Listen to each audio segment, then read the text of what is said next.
The heavy silence of the house, usually a comfort, had begun to feel like the thick, suffocating felt lining of a coffin. It was 3:17 a.m. I know the exact time because I had been staring at the illuminated digital clock on the bedside table for what felt like eternity, the numbers glowing in accusatory scarlet in the dark. My husband, Arthur, had been gone 6 months. 6 months that felt like 6 decades. I was adrift, floating in the wake of a life that was supposed to have had decades more shoreline. When the grief became physical, a deep, paralyzing weight in my chest, my son, Michael, insisted I move in. "Just for a while, Mom," he'd pleaded, his voice cracking with that familiar filial worry. "You need us. You need to be here, where you're safe." Safe. I lay in the elaborate, oversized guest suite of Michael and Veronica's sprawling suburban home, a mausoleum of quiet prosperity, and wondered what safe really meant. I missed my small cottage terribly. I missed the sound of Arthur humming off key while watering the hydrangeas. I missed the worn floral wallpaper that Veronica had politely suggested was charming but terribly dated when she toured it. But the cottage was currently on the market, a painful necessity to clear the small remaining debt and provide me with a necessary cushion. Moving in here was supposed to be temporary until I could find a small, manageable apartment near them. But lately, the temporary had begun to feel terribly permanent. Veronica, my daughter-in-law, was a vision of modern capability. She managed a successful boutique investment firm, always dressed impeccably, with a smile that never quite reached her eyes. She was efficient, organized, and perfectly calibrated. She had been gracious when I moved in, insisting I take the largest spare room, helping me unpack the few precious boxes I brought, the photograph albums, Arthur's favorite armchair, my writing desk. Yet, despite the surface kindness, a subtle chill always radiated from her presence. It was that chill that kept me awake tonight. I felt like an exhibit in their perfectly curated life, an old, slightly dusty item that needed careful handling so as not to disrupt the sleek lines of their modernity. I finally gave up on sleep. My throat was desert dry, a symptom of the low-grade anxiety that had become my constant companion. I slid out of the enormous, crisp-sheeted bed, my bare feet sinking into the thick carpet. I was careful not to make a sound. In this house, silence was currency, and I was determined to prove I was the quietest, least disruptive houseguest in history. The kitchen was 2 long hallways away, past Michael's dedicated home office. I walked slowly, navigating by the spill of moonlight through the high windows. The house was usually tomb silent at this hour. But tonight, there was a sound. It was soft, muffled, yet distinctly human, a low, rhythmic murmur that broke the absolute quiet. It was coming from Michael's office. I froze halfway down the hall. Michael was an early riser, but never this early. And the voice? It wasn't his deep register. It was higher, more clipped, though kept intentionally low. It was Veronica. A sudden, sharp bolt of apprehension went through me. Had someone been hurt? Was there a crisis at her job? I crept forward, my senses heightened by fear and the unnerving realization that I was eavesdropping. The office door was slightly ajar, maybe an inch, spilling a narrow column of light onto the dark oak flooring. I hesitated, hand hovering near the frame. It felt utterly wrong to listen, but the sheer secrecy of the conversation pulled me. I pressed my ear close to the narrow gap. "Yes, I know the timeline," Veronica's voice hissed, smooth but edged with impatience. She sounded professional, talking to someone who clearly understood her industry. "But we need to accelerate the process. She's settled in now. The longer she waits, the more emotionally invested she gets in the idea of buying something new, the harder it will be to manage the transition." The transition? I swallowed, my dry throat clicking. What transition was she talking about? My eventual move? No, I haven't finalized the appointment with the broker for the cottage yet, she continued, a faint metallic clinking sound accompanying her words. Maybe she was pacing, fiddling with a pen. Look, the equity is significant. That little place is a gold mine now, especially with the landscaping Arthur did. The moment the sale closes, those funds need to be rolled directly into the trust, immediately, under our control. A dizzying wave washed over me. Our control? The funds from the sale of the cottage, my home, my only substantial asset, were supposed to be mine, reserved for the small condo I planned to buy. My grip tightened on the doorframe. My heart, which had been gently thrumming, started a furious, frantic tattoo against my ribs. Michael is worried about optics, Veronica sighed, the sound conveying utter exasperation. He's so sensitive about making her feel loved. I keep telling him that feeling loved is irrelevant compared to financial security, and this gives her ultimate security, doesn't it? There was a long pause, filled only with the faint electronic buzz of the phone line. I imagined the person on the other end offering some professional reassurance or legal justification. Veronica's tone softened slightly, moving into a register she usually reserved for placating Michael. She's not equipped to handle a windfall like this, Brian. She hasn't managed complex assets in 30 years. Arthur handled everything. She's vulnerable. If she gets her own place, she'll be isolated. She'll spend the money unwisely. She needs stewardship. Stewardship. The word felt like a gilded cage slamming shut around me. I wasn't vulnerable. I was grieving. There was a profound difference, and Veronica was intentionally confusing the two. Arthur had taught me everything about our finances. I knew exactly what I needed and how to manage it. My breath hitched, and I pressed my back against the wall, fearing I would lose my footing. I was suddenly cold, terribly cold, despite the temperate indoor air. Then came the next phrase, delivered with a casual, brutal certainty that made the blood drain from my face. And honestly, it's better for everyone this way. Once the cottage proceeds are secured and she signs the papers we drafted, the ones transferring the life insurance residuals to the family trust, it removes all the risk. Life insurance residuals. That was the other half of the puzzle. Arthur's small but comfortable policy that was supposed to sustain me until my Social Security kicked in properly. I had been planning to put it into a high-interest savings account. I remembered signing some documents last week. Veronica had brought them to me while I was drinking tea on the sun porch, looking fragile.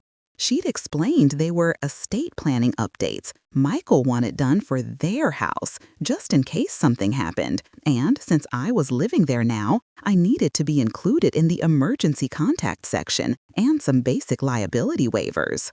I hadn't read them closely. I trusted her. I trusted Michael. I was too tired to process legal jargon, and she'd been so helpful, guiding my hand to the signature lines with a gentle, encouraging pat. I felt physically sick. Those weren't liability waivers, they were surrender documents. But what about her moving out, the apartment she wants? The person on the line, Brian, must have asked. Veronica scoffed, a dry, dismissive sound that was far worse than shouting. That's not happening, Brian. She has adapted perfectly well to the auxiliary suite here. It's accessible, private, and she receives 3 hot meals a day. She can stay here indefinitely. She was sentencing me to perpetual life as the elderly ward in her meticulously run home, the permanent, silent house guest, the exhibit. But why the rush? Why the ruthless necessity to control everything? The longer we wait, the more complicated the emotional element becomes, Veronica insisted, her voice dropping to a harsh whisper that still cut through the air. She starts asking questions. She starts feeling independent. We need to complete the securing of her resources before she realizes she doesn't need us anymore. She paused again, the silence this time heavy with judgment. I could feel her thinking, weighing my life, my value, my existence. It has to be done swiftly, cleanly, and without sentiment, she concluded. Look, she's not a threat. She's quiet, she's fragile, she doesn't argue, and frankly, she has no social life outside of us now. She doesn't do anything. And then came the final blow. The words that didn't just hurt, but vaporized every last scrap of dignity and trust I possessed. The phrase that redefined my entire relationship with my son's wife. It was spoken with the same bored efficiency she might use to discuss a stock market correction or ordering groceries. She's just expendable. The world tilted. Expendable. 3 words, 3 perfect, cruel syllables designed to dismiss my entire existence, my lifetime of hard work, my role as mother and grandmother, my identity as a functioning, intelligent human being. I felt the hallway floor shift beneath me. The fragile thread holding my composure snapped. My knees buckled. I didn't make a sound. My throat was locked in a silent scream. But the small, desperate action of my collapse caused my shoulder to bump heavily against the wall beside the doorframe. It wasn't a loud noise, but in the midnight stillness, it sounded like a cannon shot. The immediate silence from the office was deafening. The phone line had gone dead. I scrambled, terrified, trying to push myself up before the door could swing open. Panic flooded my system, overriding the shock. I had been discovered. She knew I had heard. The door flew open. Veronica stood there, framed in the office light. She wasn't wearing her usual silk pajamas. She was in a tailored robe, her dark hair pulled back severely, her expression not one of surprise, but immediate, cold calculation. She saw me crouched on the floor, gasping for air, looking like a cornered animal. She didn't look guilty. She looked annoyed. "Eleanor," she said, her voice dropping to the level of icy disappointment one reserves for a misbehaving child. "What on earth are you doing out here? Are you ill?" Her eyes darted down the hallway, ensuring no one else had been disturbed. I couldn't speak. The word expendable was lodged in my mind like shrapnel. I tried to stand, but my legs were shaking violently. I just needed water," I managed, the lie tasting like ashes. Veronica took 2 purposeful steps out of the office, closing the door firmly behind her. The sound sealed me in the corridor with her and her malice. "Water is available in your suite," she stated flatly, crossing her arms. Her posture was commanding, challenging. "You gave me quite a fright stumbling around in the dark. If you're feeling unwell, you should ring for me. Michael is deeply asleep." She wasn't asking if I heard anything. She was asserting control over the narrative immediately. I looked up at her, really looked. The veneer of polite concern was completely gone, replaced by a hawk-like intensity. The calculating mind behind the flawless facade was now fully exposed. "I heard you," I whispered, the sound raw and unsteady. She didn't flinch. Her face remained perfectly impassive.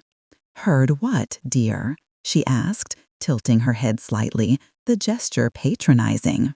"The phone call, the cottage." The trust, the stewardship. I couldn't bring myself to repeat the final awful word. A slow, unsettling smile spread across her lips. It wasn't warm, it was predatory. "Ah," she said, her voice dropping conspiratorially. "Well, if you heard, then you know. You know that Michael and I are doing everything we can to protect you, Eleanor. We are consolidating your assets to ensure they last. The market is volatile, and we simply cannot risk your future on outdated investment strategies. It was brazen, a complete denial of the cruelty, masked as selfless protection. But I can manage my own money, I protested, pushing myself clumsily to my feet. I wanted to buy a place near you, something small, my own. Veronica sighed, rolling her eyes ever so slightly, a subtle movement that dismissed years of my independence. And who would look after you then? Who would ensure you take your vitamins? Who would check in when you fall? We are offering you a beautiful life here, Eleanor. Everything is taken care of. You don't need the burden of independent living or managing real estate transactions. She stepped closer, invading my space, and lowered her voice again. It was the voice of a warden explaining the rules to a new inmate. The decision has been made, Eleanor, for your own good. The paperwork is almost complete. You will continue to live here, comfortably and safely. But understand this. Michael loves you dearly, and he trusts me implicitly to handle our family's security. If you try to cause trouble, if you try to fight this, you will only upset Michael. And do you really want to put that stress on your son after everything he's been through? Emotional manipulation, hitting me where she knew I was weakest, my desire to protect Michael and his peace of mind. I stared at her, seeing the whole toxic picture laid bare. My son was her useful idiot, shielded from the ugliness of her machinations by her careful performance of devotion and competence. She wasn't doing this for security. She was doing this for power and control, and my money was the key. The realization brought a surprising surge of clarity, washing away the paralyzing shock. I wasn't expendable. I was simply an obstacle in her financial plan. I won't sign anything else, I whispered, finding my voice, a small, firm counterpoint to her polished cruelty. Veronica laughed, a brief, sharp sound devoid of humor.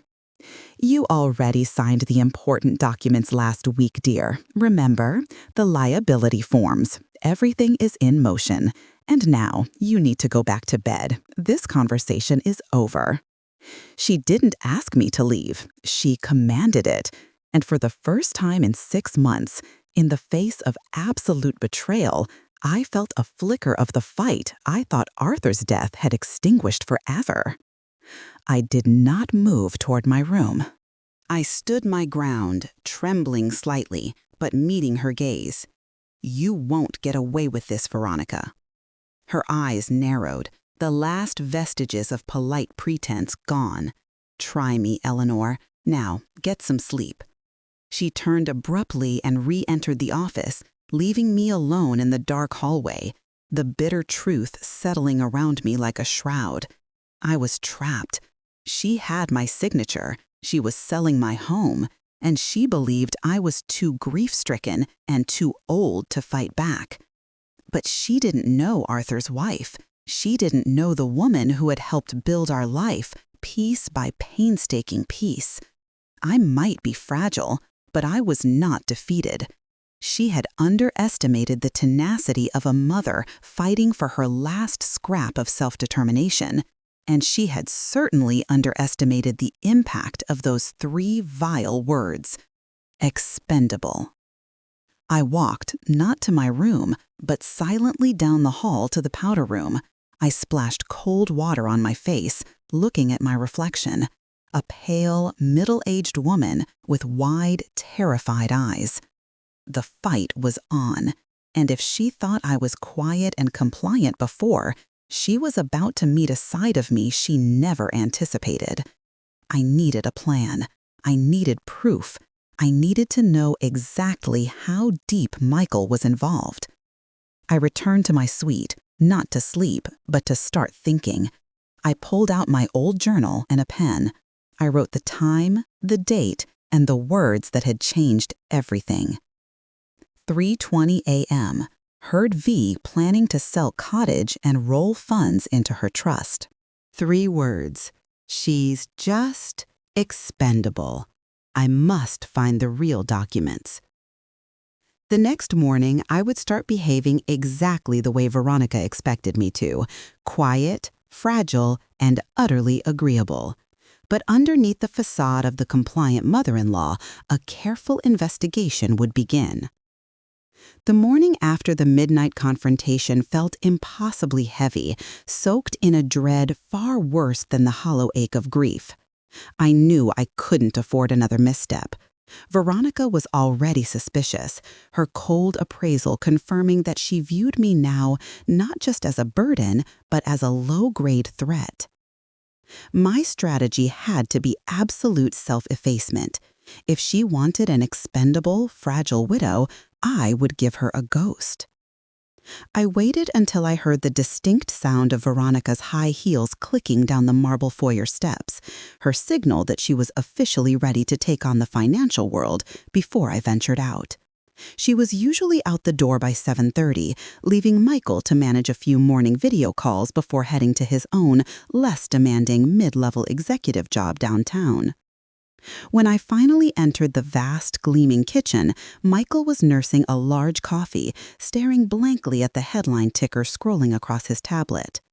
"Mom, good morning," he said, his voice cheerful, immediately rising to give me a peck on the cheek.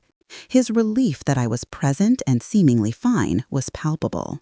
He was so uncomplicatedly good, which made Veronica's calculated malice all the more sickening.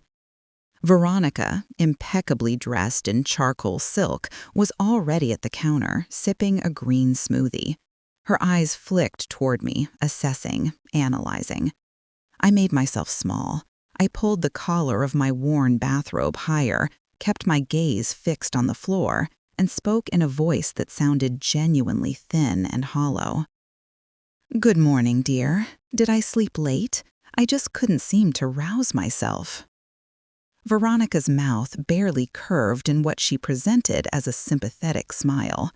"Not late, Eleanor, just resting. You must take your time. You still look quite fatigued. Did you manage to sleep well after your little nocturnal walk?" The emphasis on nocturnal walk was subtle but menacing. It was a test. "Oh, that," I sighed, managing to make the sound convey utter defeat. "Terrible nightmare, darling. I think the stress of the move is finally catching up. I keep confusing the rooms in this big house." I accepted the mug of lukewarm tea she handed me without meeting her gaze. "Thank you, V. You are always so thoughtful." I watched her through my peripheral vision. The tautness around her eyes softened slightly. My feigned disorientation was exactly what she expected from a woman whose spirit had been broken by the truth. She was seeing confirmation of her theory. Confrontation had led to compliance. "That's why we're here, Eleanor," she said, smoothly placing her hand over mine, a gesture of ownership more than comfort. "To take care of you. We can adjust the medication if the nightmares persist. And please, just ring the bell if you need anything. We don't want you wandering." Wandering. The word was a euphemism for spying. "Oh, I won't," I assured her, my voice trembling ever so slightly, perfecting the picture of the chastised invalid. "I'm sorry if I startled you last night with my clumsiness." "No apology necessary," Veronica chirped, her mask fully back in place. "Just focus on your rest." With that, she gave Michael a professional kiss, offered a brisk final instruction to her assistant via earpiece, and was gone, the clicking of her heels receding like the sound of a closing bank vault. Michael lingered. He looked genuinely worried. "Mom, V told me you were up early because you were feeling confused. Are you okay? Did you need to talk to her about the financial stuff? She mentioned you had some questions about the estate planning forms," he asked, gently prying. This was my first chance to gather intelligence. I had to be careful not to trigger Michael's defenses or make him feel disloyal to Veronica. Oh, those forms. Yes. I just can't seem to keep up with all the paperwork anymore, Michael. I lied, letting a tear actually slide down my cheek, the visceral truth of my grief lending authenticity to the performance. I know V is doing everything to help. But I just wish I knew where Arthur kept all the original deeds for the cottage, just in case I need them for memories, you know? They are so comforting. Michael frowned, rubbing the back of his neck. The deeds? I think V has been handling all that with the lawyer, Mom. She said she had everything sent over when the listing went up. Why don't you ask her when she gets back? I wouldn't worry about the paper stuff right now. Just focus on you. Perfect. Veronica had centralized control. I didn't just need the trust documents I had signed. I needed the original cottage deeds and access to Arthur's residual life insurance policy information. Everything was locked down in her realm. I suppose you're right, dear, I murmured, sinking further into my role. It's silly, wanting the paper when V has it all electronically, isn't it? Michael hugged me, relieved.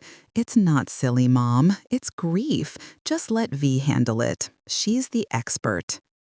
After Michael left for his office upstairs, I was alone in the quiet expanse of house. The investigation began. Veronica's home office was where she spent most of her time when not at work. It was situated on the ground floor, across from the library, meticulously organized and dominated by a massive mahogany desk. She prided herself on its security. The door wasn't just shut, it was closed with a key code pad I had never seen her use. She must use a thumbprint or face scan when the house was empty. I walked down the hall, the quiet of the house amplifying my own frantic heartbeat. I paused outside the door, running my hand along the pool-polished wood. I gently tried the handle, locked, as expected. This meant I couldn't access the central hiding spot without serious breach. I needed to focus on peripheral areas where she might keep a temporary key, a redundant copy, or notes. The most likely temporary holding area was the sprawling modern kitchen island, which also served as her morning workstation. I searched, discreetly of course, not tearing apart drawers, but systematically opening and closing every compartment. Veronica was tidy to a fault. Clutter was anathema to her. Underneath the espresso machine, in the drawer where they kept spare napkins, I found nothing but crisp linen. In the deep drawer designated for household bills and receipts, all neatly filed in custom-labeled folders, I found nothing relating to the cottage or Arthur's trust. Everything related to their own household expenses was there, right down to the invoices for the landscaping crew. The only things that showed her personality were the small hidden objects. A tiny silver-framed photo of herself and Michael on their wedding day. Her expression was more triumphant than loving. And a miniature, locked, fire-resistant safe hidden beneath a removable floor panel in the pantry. The pantry safe was too much risk for now. It likely held their current liquid assets and sensitive personal documents. The trust papers, being legal and complex, were more likely in the home office. My frustration mounted. Veronica's organizational skills were protecting her. I needed access to the office. The next day, I escalated my performance. I spent the morning sitting in the living room, staring out the window, occasionally letting out a deep, sorrowful sigh. I declined to watch the film Michael suggested. I barely picked at my lunch. The feigned despair was exhausting, but it worked. When Veronica arrived home, slightly earlier than usual, she found me sitting exactly where she had left me, enveloped by the afternoon shadows. "Eleanor, dear, you look absolutely wiped out," she observed, her voice dripping with that polished concern. "Come on, let's get you upstairs. A nice long soak will do you good. I'll run the bath." This was precisely what I needed, a sustained period where Veronica would be occupied, focused on a chore, and assuming I was incapacitated. Oh, that's so kind, V. I really appreciate it, I whispered, allowing her to take my arm and guide me up the stairs. The contact felt repulsive, but necessary. As we reached the landing, Veronica hesitated. I just need to drop off my work bag. I have some sensitive files in there. She headed for the office door, punching in the code quickly, a flash of movement that was impossible to memorize. She ducked inside, reappeared seconds later, and then efficiently began drawing the bath in my suite. While she was occupied with the bath salts and ensuring the water temperature was perfect, I had about 90 seconds. I needed to find the key to something, a filing cabinet, a lockbox, anything that would give me a toehold into her documentation. I slipped out of the bathroom, telling her I had forgotten my reading glasses downstairs. I went straight to her handbag, which she had carelessly tossed onto the hallway table. Professional women often carry small, secondary keys for personal safes or office drawers. My hands flew, rummaging through the buttery leather. Wallet, cell phone, makeup compact, 3 pins, and a keyring. The keyring had 5 keys. 3 were clearly car or house keys. 2 were smaller, brass-colored keys, the kind that open a small cabinet lock. I didn't dare remove them. I didn't have time to test them. Instead, I grabbed my phone, which I kept hidden deep in my pocket, and silently took a close, detailed photo of the keyring, specifically focusing on the teeth of the 2 brass keys. I heard the water turn off. Time was up. I smoothed the handbag flap, adjusted the angle slightly so it looked undisturbed, and raced back to my room, slipping the phone away before I entered the bathroom. "Ah, here you are, Eleanor," Veronica said, her back to me as she tested the water. "I was just about to come check on you." "Don't want you wandering off again." "Just the glasses," I said breathlessly, holding them up as proof. I stripped down and lowered myself into the luxurious, steaming water, praying the warmth would relax my muscles and not simply bring the nausea back. From the water, I watched Veronica. She lingered, watching me settle, ensuring I was inert and occupied. "I had a long call with Brian today," she mentioned casually, drying her hands on a linen towel. "The broker is ecstatic about the cottage. We are hoping to have an offer by the end of the week. This is moving along perfectly, just as we planned." It was a final, cruel flourish of power. She was confirming her victory, knowing I was trapped, unable to fight back from a bathtub filled with lavender oil. I closed my eyes and whispered, "Whatever you think is best, dear." The lie tasted like ash, but the payoff was her expression, a tiny, satisfied flicker of triumph. My compliance was her currency. She left moments later, closing the door firmly. I was alone, shivering despite the heat of the water. My skin felt clammy, not clean. I dried myself quickly, my focus sharpened. I had the photo of the keys. Now I needed to wait for the next opportunity and figure out which lock they might open. My next target was the office filing cabinets. Though the main door was coded, she might have left the interior locking mechanism less secure, assuming the external code was enough protection. The opportunity came late the following afternoon. Michael and Veronica were scheduled for a mandatory black tie charity gala, a necessary networking event for Veronica's career. They wouldn't be home until nearly midnight. The moment the front door clicked shut, I moved. I went straight to the office, my heart pounding in my ears. I placed my ear against the code pad. I tried pressing random keys, listening for any faint electrical sound, hoping she had a predictable, easily guessable sequence. Silence. I realized I didn't need to hack the code. I needed to see where the paper documents, the copies I signed, were stored. I circled the room's perimeter. The window, large, triple-paned, and locked tight with internal safety bolts. Veronica had left the blinds slightly ajar. I could see the massive, dark wood credenza against the far wall. It held a row of imposing, heavy filing cabinets, each with a brass keyhole. Those are where the documents are, the trust documents, the liability waivers, the deeds. I went back to my room and retrieved my phone. I zoomed in on the photo of the keys. They were small, standard office cabinet keys. One of them had to be the key to those files. But how to open the door? I returned to the hall, running my hand over the doorframe again.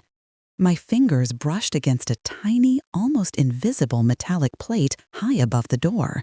A security camera disguised as part of the frame. Veronica was monitoring the access points even when she was gone. A cold wave of realization hit me. I couldn't just pick the lock or try to bypass the code. She would have a record of unauthorized attempts. The physical search, I realized, could not be completed tonight.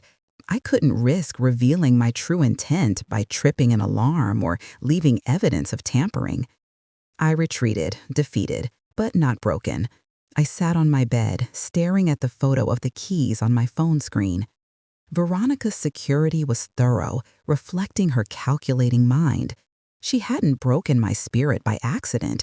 She was a master strategist, securing her assets and her power on multiple fronts. She wanted me to be a quiet, compliant guest. Fine, but a compliant guest doesn't need to stay in her room all the time.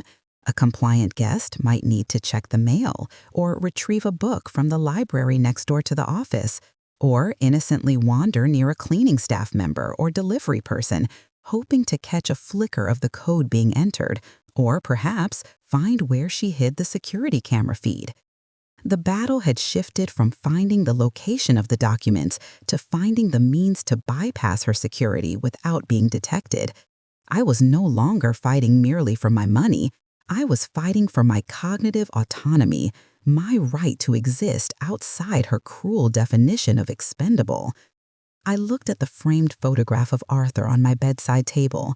His gentle, laughing eyes seemed to hold a mixture of sorrow and encouragement. "Find the weakness, Ellie," he seemed to whisper. "They always have a weakness." I put the phone away and rose. I took a deep breath. The mask of compliance was now fused to my skin. It was suffocating, but it was the only weapon I had. Tomorrow, I would continue the performance, and I would start hunting, not for the documents, but for the code. The rhythm of surveillance was becoming an agonizing dance. I maintained the mask of the depleted, compliant widow, navigating the polished surfaces of Veronica's home like a ghost clinging to the periphery. I spent hours staring vacantly at the manicured garden, perfecting the slump of my shoulders and the vacant look in my eyes. Veronica, reassured by my inertia, began to ease her personal oversight, substituting it with procedural security. The clicking of the external cameras, the sharp tone of the alarm arming, and the consistent lack of a physical key for her office confirmed her method: control through systems, not sentiment. My opportunity arrived, disguised as domestic necessity. Late Tuesday morning, Michael left for a mandatory in-person training session downtown, a rarity that guaranteed his absence until late afternoon. Veronica was out, managing a merger. The house was quiet, save for the arrival of the specialized cleaning service. This was not the usual local crew. This was a high-security, bonded team hired to handle sensitive executive homes. I was positioned in the library, pretending to reread a worn copy of Austen, when the lead cleaner, a small, efficient woman named Lena, approached the office door, accompanied by a heavy trolley of specialized equipment. Lena wore an earpiece, and I watched her pause, her brow furrowed in concentration. She was receiving instructions. "Yes, Miss Griffin, 4 digits, I understand. Right, the code is temporary. I will delete it from my record immediately." I didn't dare look up. I adjusted my glasses and kept my eyes glued to the page, but every nerve ending was vibrating, mapping the sound. Lena placed her large industrial tote bag down, creating a momentary sound screen. She stepped toward the pad, blocking the actual numbers from my view, but not the movement. Her fingers moved, precise, rapid, then a momentary, almost imperceptible hesitation. Click, click, pause, click, click. The door made a soft, satisfied chime.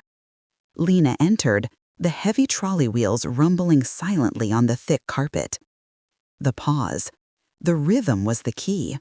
Veronica had programmed the code not just for numbers, but for timing.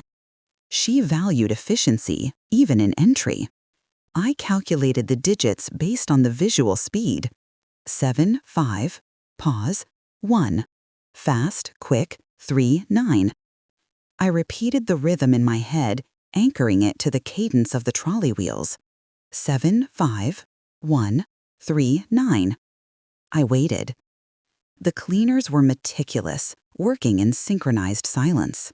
I could hear the faint whir of a vacuum and the occasional soft thud of a file cabinet opening and closing.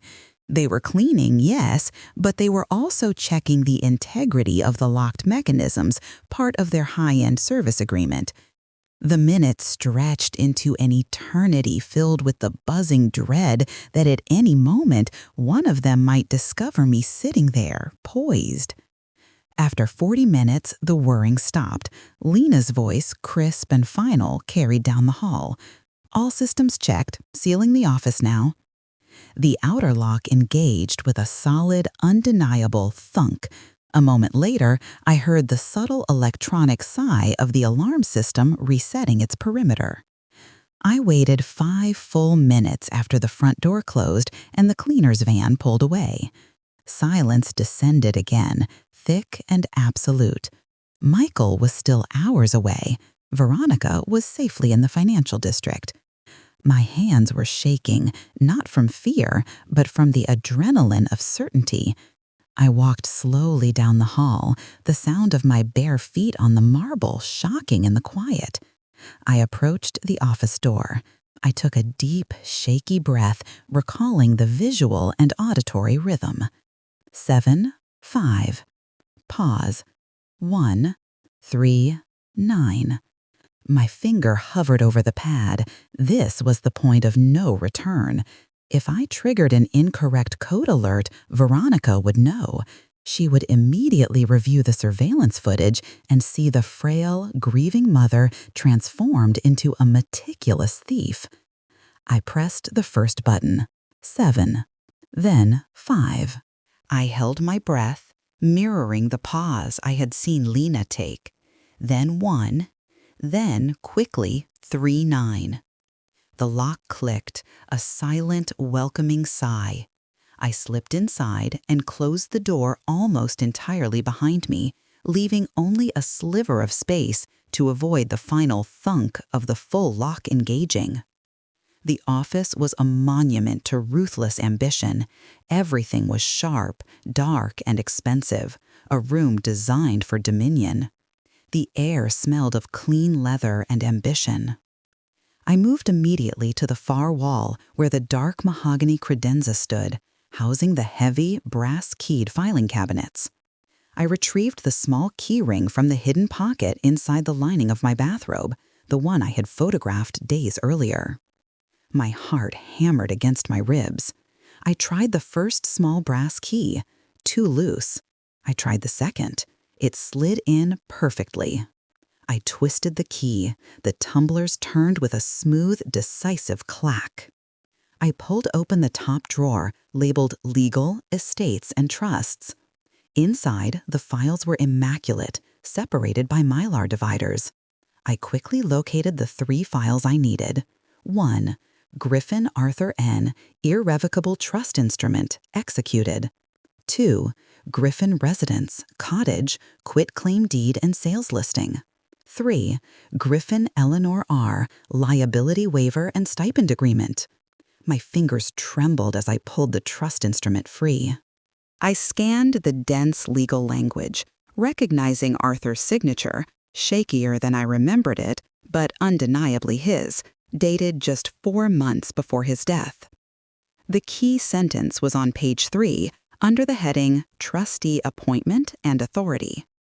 Quote, The settlor hereby appoints Michael A. Griffin and Veronica S. Griffin jointly as co-trustees, granting them full and irrevocable power of attorney regarding the disposition, sale, and distribution of all trust assets, including the proceeds from the eventual sale of the primary residence, the cottage, and the residual balance of the settlor's life insurance policy.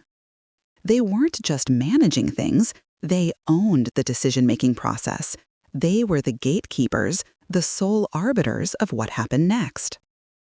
I moved to the stipend agreement. This was where the full cruelty of Veronica's plan was laid bare, translated into cold numerical reality. It specified that upon the sale of the cottage, the net proceeds would be deposited into the trust account. Eleanor was designated to receive a monthly living allowance indexed to 80% of the calculated cost of living for her geographical area, a pittance calibrated precisely to keep me reliant on their hospitality and incapable of affording independent housing. The remaining 95% of the capital, the wealth Arthur had amassed over 40 years, was designated for growth and eventual disbursement to the co-trustees upon the death or declared legal incapacity of the beneficiary, Eleanor. The paperwork confirmed that I was not a beneficiary in any meaningful sense. I was an expense line, an obstruction awaiting removal. I was legally designated as nothing more than a temporary drain on their future inheritance, an element to be minimized until I finally faded away. I found the liability waiver attached. I remembered signing this, bleary-eyed in the haze of those first weeks of grief. I had thought it was just standard bereavement paperwork. Instead, I had formally waived my right to challenge the valuation of the cottage sale or dispute the distribution schedule, citing unburdened trust in the competence of the appointed co-trustees. Arthur's signatures were all there too. It explained why he had been so distracted, so tired in his final months. Veronica hadn't just schemed. She had used the last precious weeks of his life, when he was most frail and confused, to legally bind his assets to her control. My grief sharpened into a hard, crystalline anger. The words she had used, easily expendable, had not been hyperbole. They were a budget forecast. I found the last file, the property deed. It showed the quitclaim transfer was finalized 4 months ago. Veronica wasn't waiting for me to pass. She was executing a pre-planned hostile takeover, built on legal maneuverings Arthur was too exhausted to challenge and I was too ignorant to recognize. The betrayal was complete, absolute, and legally watertight. I heard a distant car horn outside, a sound that brought me crashing back to the present. Time was running out. I couldn't linger. I carefully replaced every document, ensuring the files were stacked precisely as I had found them. I locked the cabinet and gently slid the key back onto my key ring. I turned to leave, my mind racing, already charting the next steps, when my eyes caught something on the corner of Veronica's desk, tucked beneath a stack of impressive financial reports. It was a small, personalized leather blotter. I lifted the corner. Beneath it, taped securely to the wood, was a handwritten Post-it note. It wasn't a memo or a reminder. It was a sequence of 3 underlined, capitalized words.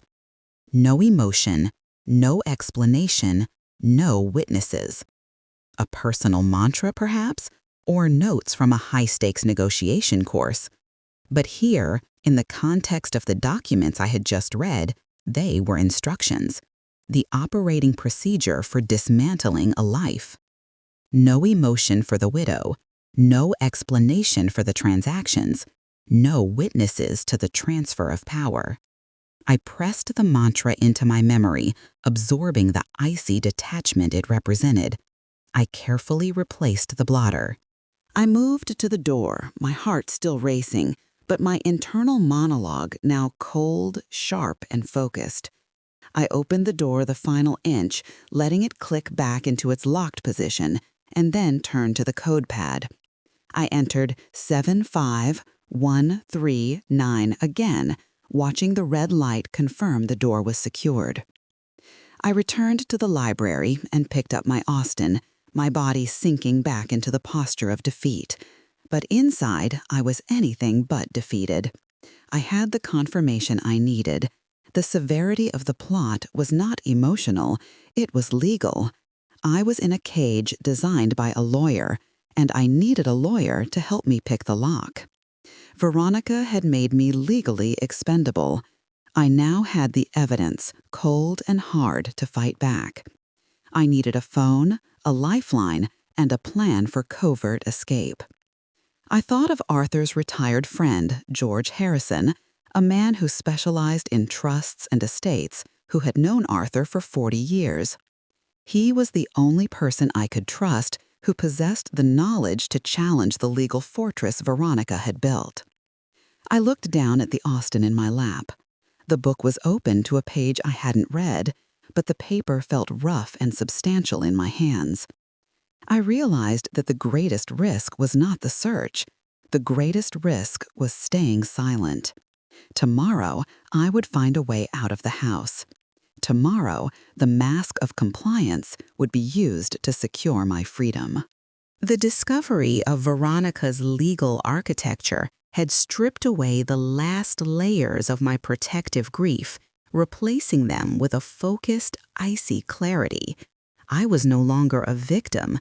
I was a hostage requiring a meticulously planned escape. The documents confirmed my isolation was not accidental, but engineered. I needed help, but I was living in a surveillance state, dependent on my jailer's technology. The house phones were certainly tapped, or at the very least monitored for call logs. My old smartphone, which Michael had insisted on upgrading just after the funeral, was now tethered to their family plan, a digital leash.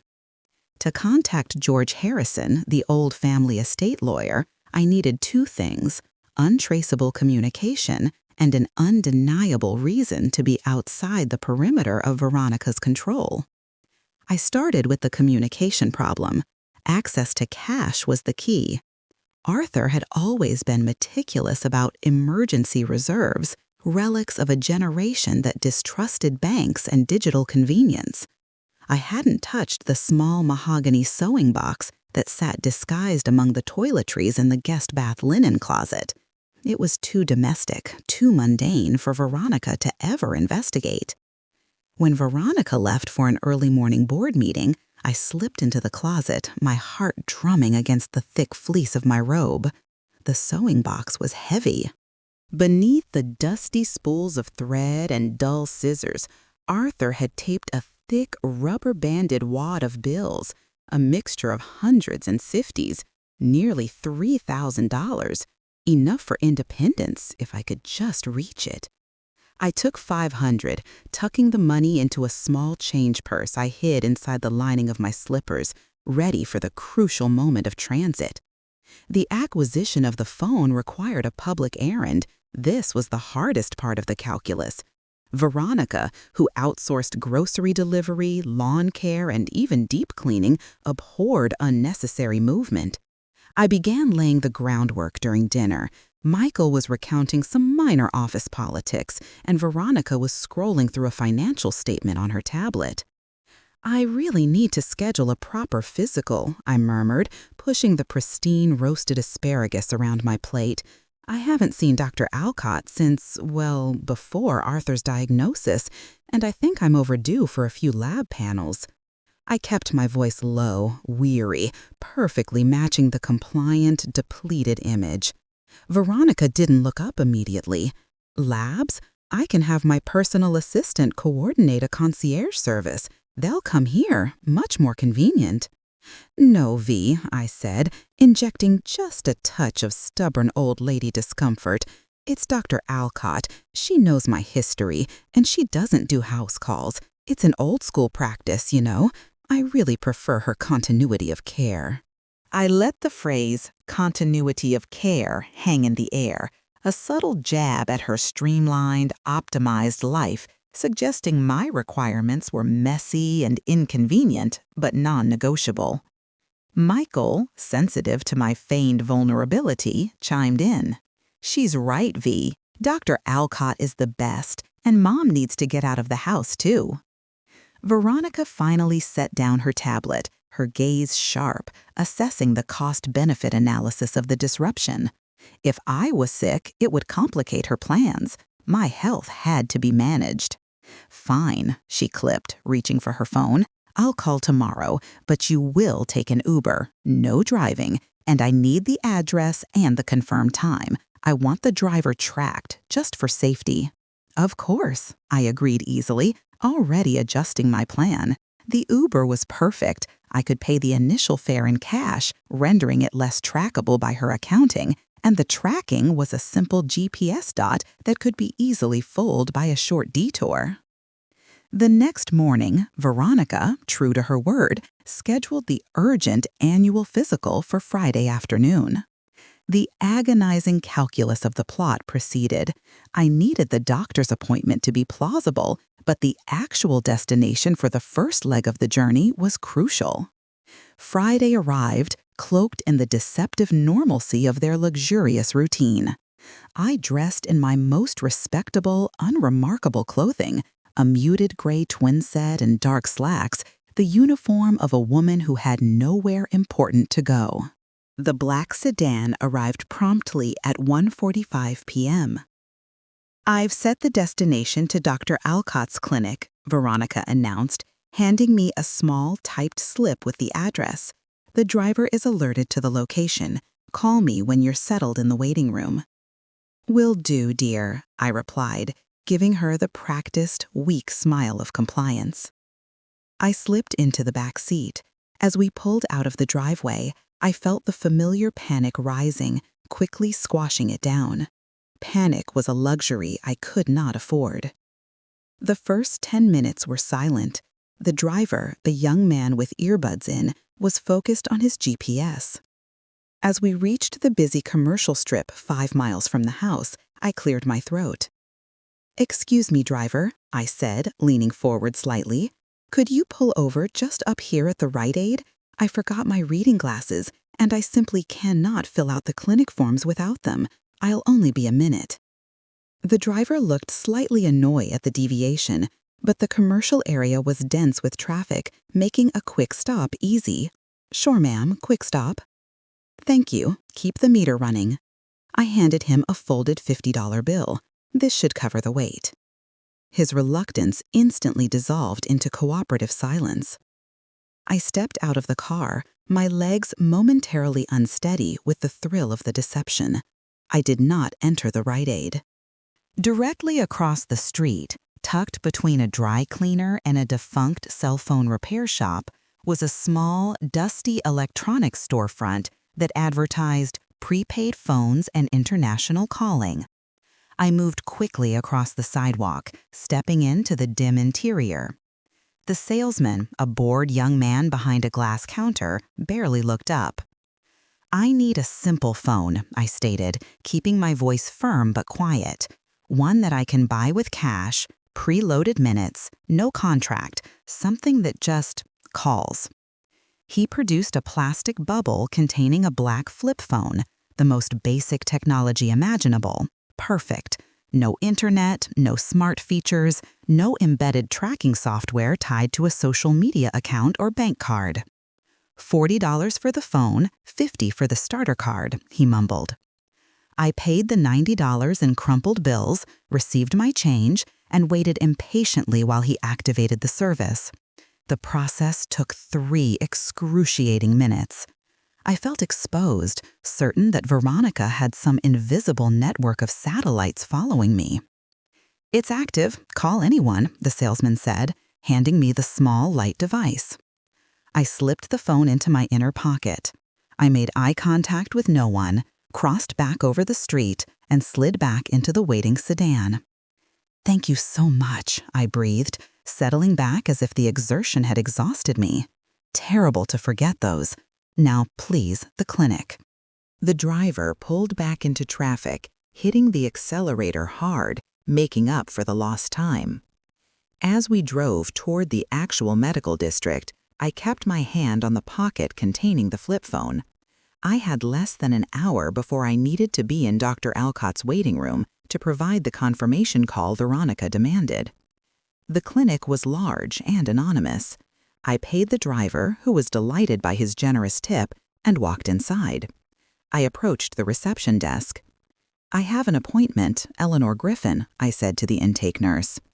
She checked her screen. "Yes, Mrs. Griffin, you're early. We'll call you soon." "Thank you. I just need a moment in the restroom before filling out these forms." I retreated down the quiet, fluorescent-lit hallway. I entered the smallest, cleanest stall, locked the door, and took out the burner phone. My hand was sweating as I typed the numbers for George Harrison's private line, a number Arthur had forced me to memorize 20 years ago, insisting that a good lawyer should always be reachable in an emergency. It rang 3 times. A low, slightly gravelly voice answered. "Hello?" "George, it's Eleanor Griffin." A beat of surprised silence. "Ellie, my goodness, how are you, dear? I've meant to call. Arthur's passing. It was a terrible shock." I forced my voice to remain even, professional, cutting through the grief rhetoric.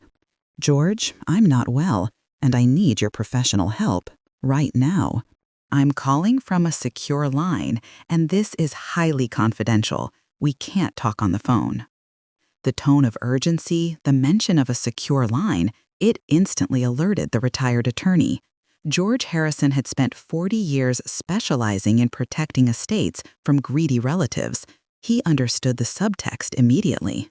I see. Where are you?" "I'm near the clinic, but I can't meet here. I need somewhere discreet, somewhere far from Northwood. Are you available this afternoon? I have paperwork I need you to review immediately." I heard the distinct sound of a pen scratching paper on his end. "I can clear my calendar. I have a small satellite office downtown, 18th and Commerce. It's quiet on a Friday afternoon, completely discreet. I can meet you there in 45 minutes. "That won't work, George. Veronica tracks my movements by neighborhood. Downtown is too obvious a destination change for a medical appointment. It has to look like a simple, necessary delay, something closer to the current location, but public." I scanned the mental map of the area I had memorized from the car ride. There was a large, landscaped public park near the clinic, adjacent to a historical museum. The Oak Haven Museum. It has a cafe hidden away in the garden courtyard. Can you meet me there in an hour? I can claim traffic or a long intake process at the clinic. George paused. The Oak Haven Garden Cafe. Cash only, quiet, public enough to be safe, but obscure enough not to draw attention. Brilliant, Ellie. Give me 60 minutes. And Ellie? Yes? Do you need protection? I need legal counsel, George, and coffee. I am safe now, but the papers I have are devastating. I'll see you at 3. I hung up before he could press me further. I carefully powered down the cheap phone and slipped it back into my pocket. My mission was now perfectly timed. I waited 5 minutes, then called Veronica from the clinic's general landline, dialing the number from memory. "V, it's me. I'm here. The traffic was awful, and the intake process is ridiculous. They are running nearly an hour behind, and they need a urine sample immediately, which I can't exactly delay. This is going to take all afternoon. They said I might not even see the doctor until 3:30. I heard Veronica sigh impatiently, the sound crackling over the wire. "Fine. Just call me when you're on your way home, and don't take anything that isn't tracked. I'll make a note of the delay." "I will. Thank you, V." I hung up, went back to the reception desk, and apologized profusely, citing an unforeseen family issue that required me to reschedule. The nurse was sympathetic, rescheduling my appointment for the following week. I stepped outside, pulling my purse tight against my body. I walked quickly across the plaza to the taxi stand, flagged a cab, and paid the driver in cash to take me the short distance to the Oak Haven Museum. As the taxi pulled away, I glanced back at the sleek, modern facade of the clinic. The compliant widow had vanished. Eleanor Griffin, the grieving woman who signed away her future, was officially delayed. In 60 minutes, I would be sitting across from the only person who could help me dismantle the labyrinth Veronica had built, risking everything on the hope that the legal fortress was not as impregnable as the documents claimed. The drive was short, a blur of tension and anticipation. I stepped out near the museum entrance, pulled my jacket tight against the chill of the late afternoon, and walked purposefully toward the arched gateway leading to the quiet, secluded garden cafe. The risk of detection was acute, but the necessity of action was absolute. I had the confirmation of the betrayal in my memory, the untraceable phone in my pocket, and the heavy weight of Michael's ignorance on my shoulders. I was about to ask a retired man to fight a war on my behalf, armed only with my word and the memory of Arthur. The Oak Haven Garden Cafe was a sanctuary of stone and shade, smelling faintly of damp earth and stale coffee. It was tucked behind the museum's main exhibition hall, far from the rushing street noise. Only 2 other tables were occupied, a pair of elderly women discussing horticulture and a young student buried deep in a textbook. I chose a table in the deepest corner, shielded by a towering trellis overgrown with ivy. I took off my jacket, feigning casualness, though my hands were shaking slightly inside my purse, gripping the smooth plastic of the burner phone. Precisely 60 minutes after I had hung up, a man approached the table. George Harrison had aged gracefully. His tailored suit was slightly rumpled, signaling retirement, but his eyes, magnified slightly by his reading glasses perched on the end of his nose, were sharp and entirely focused. He was tall, silver-haired, and possessed the reassuring air of inherited authority. "Ellie," he said softly, sliding into the opposite chair. There was immediate, genuine concern in his voice. "George, thank you. Thank you for coming." I didn't offer coffee or pleasantries. I leaned across the small wrought iron table and immediately placed the accordion file containing the photocopied trust documents and the property deed excerpts onto the tabletop. "I need you to look at these," I instructed, my voice low and urgent. "Everything I suspected, George, it's true. They locked me out, not accidentally, but deliberately. Arthur's will, the trust, the power of attorney, it all points to Veronica controlling every facet of my future." George didn't rush. He opened the file carefully, adjusted his glasses, and began to read. He skipped the boilerplate, moving straight to the complex clauses detailing the revocable trust, which had been converted to an irrevocable structure upon Arthur's death. For the next 15 minutes, only the scratch of his pen and the distant clinking of dishes broke the silence. I watched his face, the slight tightening around his jaw, the slow shake of his head as he digested the ruthless efficiency of Veronica's legal architecture. Finally, he closed the file with a quiet snap. He looked at me, and the empathy in his eyes was replaced by a grim professional assessment. "Ellie, I hate to say this, but whoever drafted these documents, it was precise, almost clinically so. They covered every contingency. This is not the standard, gentle handling of a family estate. This is a fortress." He tapped the cover of the file. "Michael and Veronica are named as co-trustees. The terms grant them broad, non-fiduciary discretion over the management, investment, and eventual liquidation of the primary asset, the cottage, and the residual insurance proceeds. They control the purse strings completely, and because this trust was initially set up by Arthur before his death, it appears, on paper, to reflect his final considered wishes." The blood drained from my face. But that can't be right. Arthur wouldn't. He knew I needed the security. He always promised I would be taken care of. "The papers say otherwise, Ellie. Your signature is here, acknowledging the terms and the transfer of assets into the trust structure. Your apparent compliance since Arthur's death by accepting their hospitality and adhering to their financial oversight only strengthens their position legally." I swallowed, tasting the bitter realization that my feigned vulnerability had been a legal misstep. So I'm trapped? George leaned forward, his voice dropping to a near whisper. The documents are airtight, based on what is visible on the surface. We can't simply argue the trust is invalid because you disagree with the terms now. We have to prove something more insidious, fraud or coercion. We have to prove criminal or civil malicious intent to seize control. He paused, gathering his thoughts. Did Arthur sign this under duress? Was he heavily medicated or incapable when he converted the trust? I shook my head. No, he was lucid until the final month, though he trusted Veronica implicitly with the details. He thought she was protecting us from probate hell. I think she simply presented the documents as routine updates, complex forms that were necessary for tax purposes. Then we have to prove the intent of the trustees, Veronica's intent, George stated firmly. The burden of proof falls on us, and right now, the only evidence you have is your word against a flawlessly executed legal framework and the testimony of your son and daughter-in-law.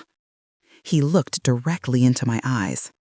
We need something concrete, Ellie, something that demonstrates her true motivation. We need evidence of fraud, or at the very least, a clear, unequivocal statement that she planned this scheme, that she manipulated Arthur, or that she is holding you hostage to secure the assets. The words George spoke were the harsh, clinical reality of the courtroom, confirming the existential threat I faced. I remembered that dreadful night, the words that had stripped away my dignity. She's expendable.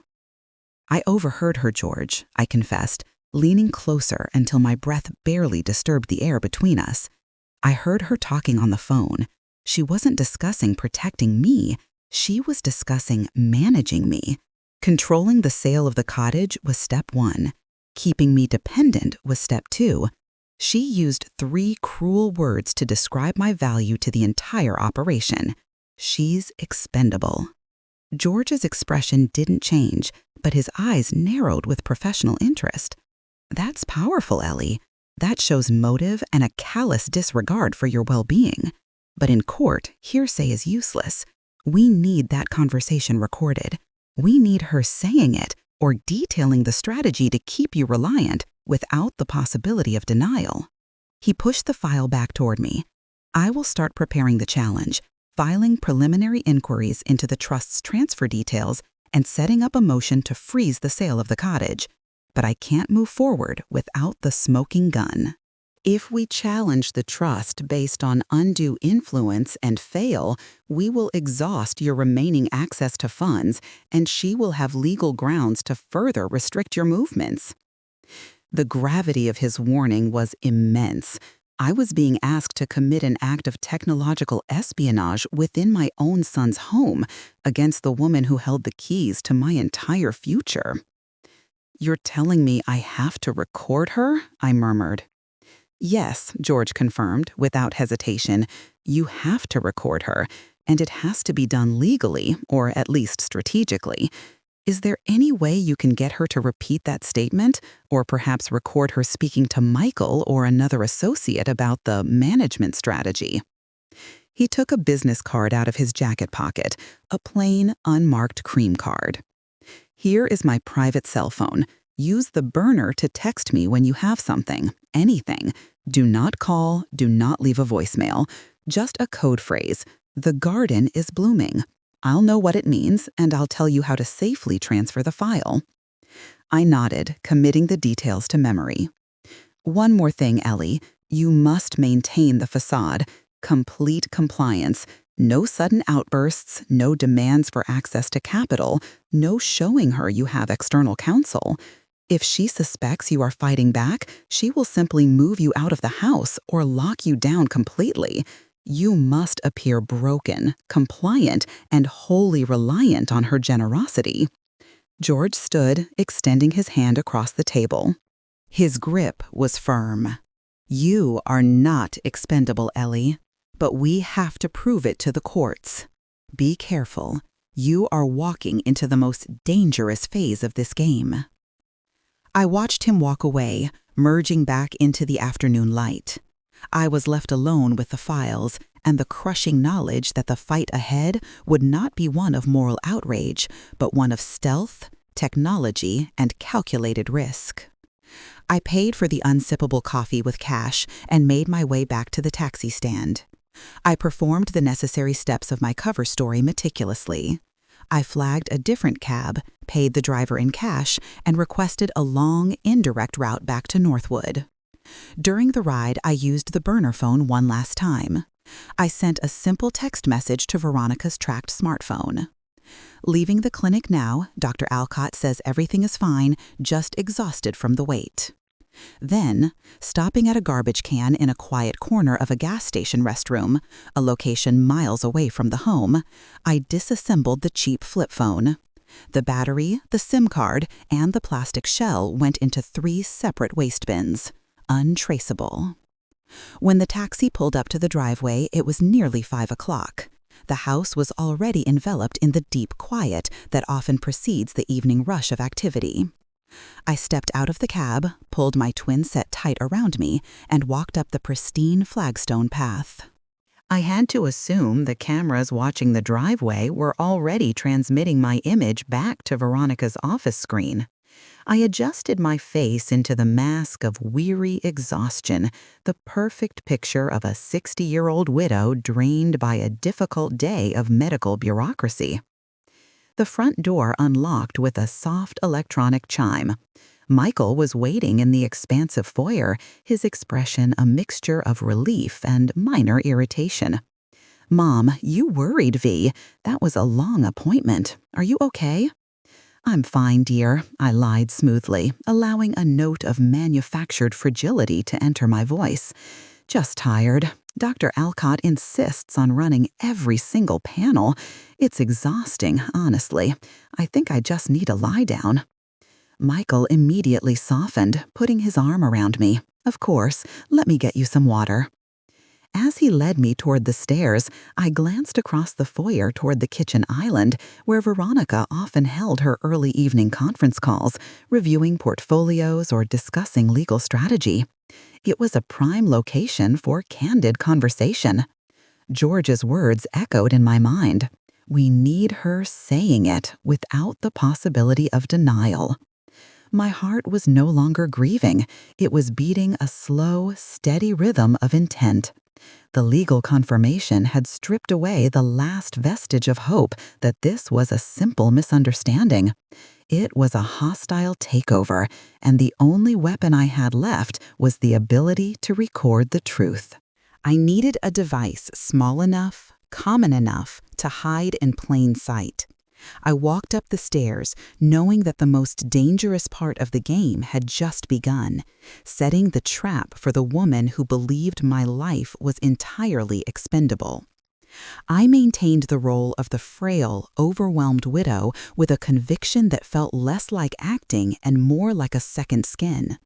Veronica, satisfied by the detailed text message I had sent from the burner phone before its ritual dismantling, was momentarily appeased. She saw what she expected to see, a woman buckling under the weight of administrative complexity and grief, safely confined by her own perceived incompetence. That night, my nerves were drawn so taut I thought the sound of my own heartbeat might give me away. I lay in the guest bedroom, meticulously examining the room for any sign of listening devices, realizing the sheer paranoia of my situation. I was a tenant in a prison disguised as luxury, and every move was calculated. The first step was acquiring the tool. I couldn't order anything online. Veronica managed the household accounts and deliveries with geopolitical strategy. I needed an outing, and it had to be plausible within my current narrative. The next morning, I cornered Michael as he was rushing out the door. "Michael, dear," I said, using the slightly reedy, supplicating tone I had perfected for him, "I ran out of the Earl Grey." Not the usual supermarket variety, mind you, but the specific organic blend Arthur always had shipped from that little place. You know, the one that truly helps me sleep. My head is just spinning without it. Michael paused, slightly irritated by the delay, but his inherent goodness won out. Mom, we have 20 other tea bags. Just drink some chamomile. It's not the same, honey, I whispered, placing a hand lightly on his arm, a gesture of maternal helplessness that hadn't failed since he was 7. It's silly, I know, but it's the only routine I have left. And I need to pick up that new prescription Dr. Alcott called in yesterday. It's too expensive for V to track down, and honestly, I could use the fresh air.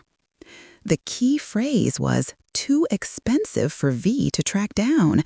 It subtly appealed to Michael's desire to perform a thoughtful, practical service without interrupting Veronica's schedule. Fine, he sighed, grabbing his keys. I'll take you on my lunch break. We'll go to the pharmacy and that artisanal shop on Elm Street, but we have to be quick. The drugstore was a large, impersonal chain pharmacy attached to a general convenience area. It was ideal. While Michael waited for the prescription to be filled, navigating an unexpectedly complex insurance query, I used my opening. Michael, I'm just going to grab some chewing gum, I murmured, walking past the aisle of greeting cards. I moved quickly toward the small electronics section, tucked between seasonal decor and discounted headphones. My heart hammered against my ribs, convinced the security camera overhead was broadcasting a live feed to Veronica's phone. I looked for the smallest, least conspicuous item. I found a micro recorder disguised as a professional-grade USB flash drive, small, sleek, black, and utterly unremarkable in its context. It was expensive, forcing me to use the last $70 in emergency cash I had secreted away since Arthur's passing. I bought the device, along with a pack of mint gum and a ridiculously bright pack of notepaper, paying with a crumpled $20 bill and change, ensuring the transaction was swift and unremarkable.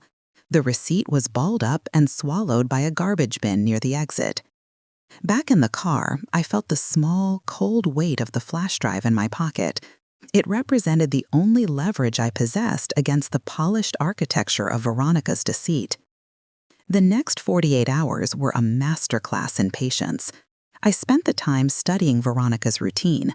She worked almost exclusively from the home office, but her most sensitive conversations, the ones she didn't want Michael to overhear, the ones concerning large deals or financial strategy, often occurred at the kitchen island. The island was vast, white quartz, the kind that whispered wealth, not comfort. At one end, she kept a stylized, weighted marble tray where she charged her tablet and kept a trio of expensive designer pens and styluses. It was a nexus of technology and ostentation, perfect for planting a small device. I needed a cover story for touching that area, and I needed an opportunity when Veronica was preoccupied but physically close enough to use the space soon after. The opportunity came on Thursday morning.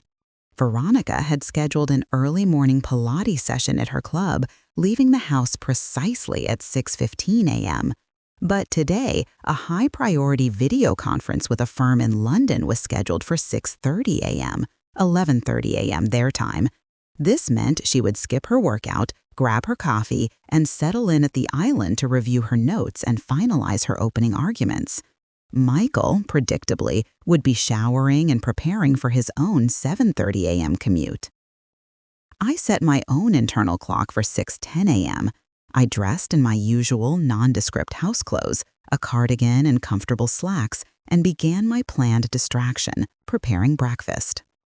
I padded down the stairs, moving with the practiced quietness of a lifetime of waking before others.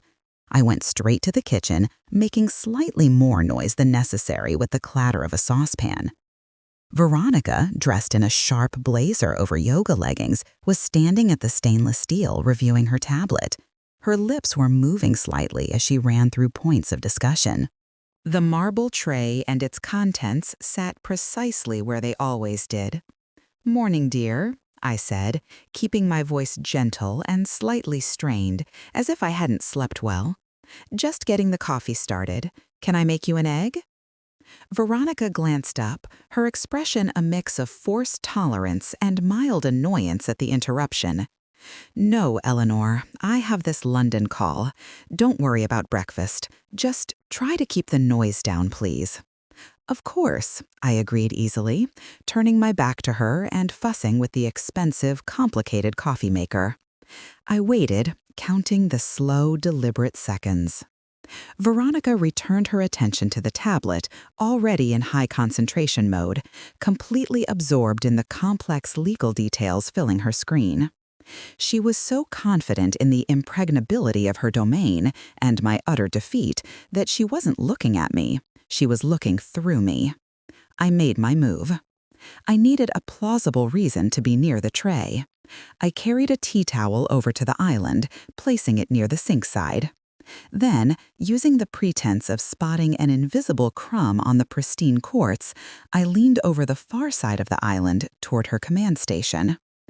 "Oh dear, did I spill something here last night?" I muttered, using the towel to gently wipe the area near the marble tray. My hands moved with surgical precision.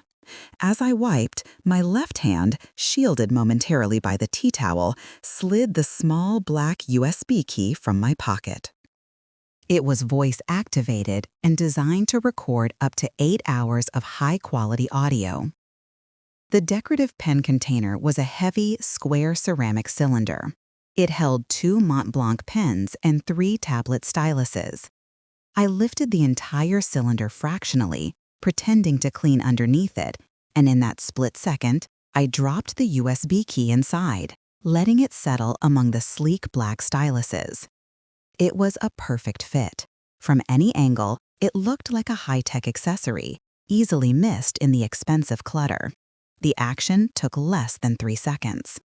I straightened up, my breathing shallow, my heart pounding a violent tattoo against my ribs. "There," I said, managing a slightly shaky sigh. "All clean. I'll just get out of your way, V. Good luck with the call." "Thank you, Eleanor," she said absently, already putting on her noise-canceling headset. She never once looked at the tray. The fear of being caught was immediately replaced by a chilling realization. I was invisible. She had no suspicion because she truly did not believe I was capable of performing such a calculated act. I was just background noise, part of the furniture she managed.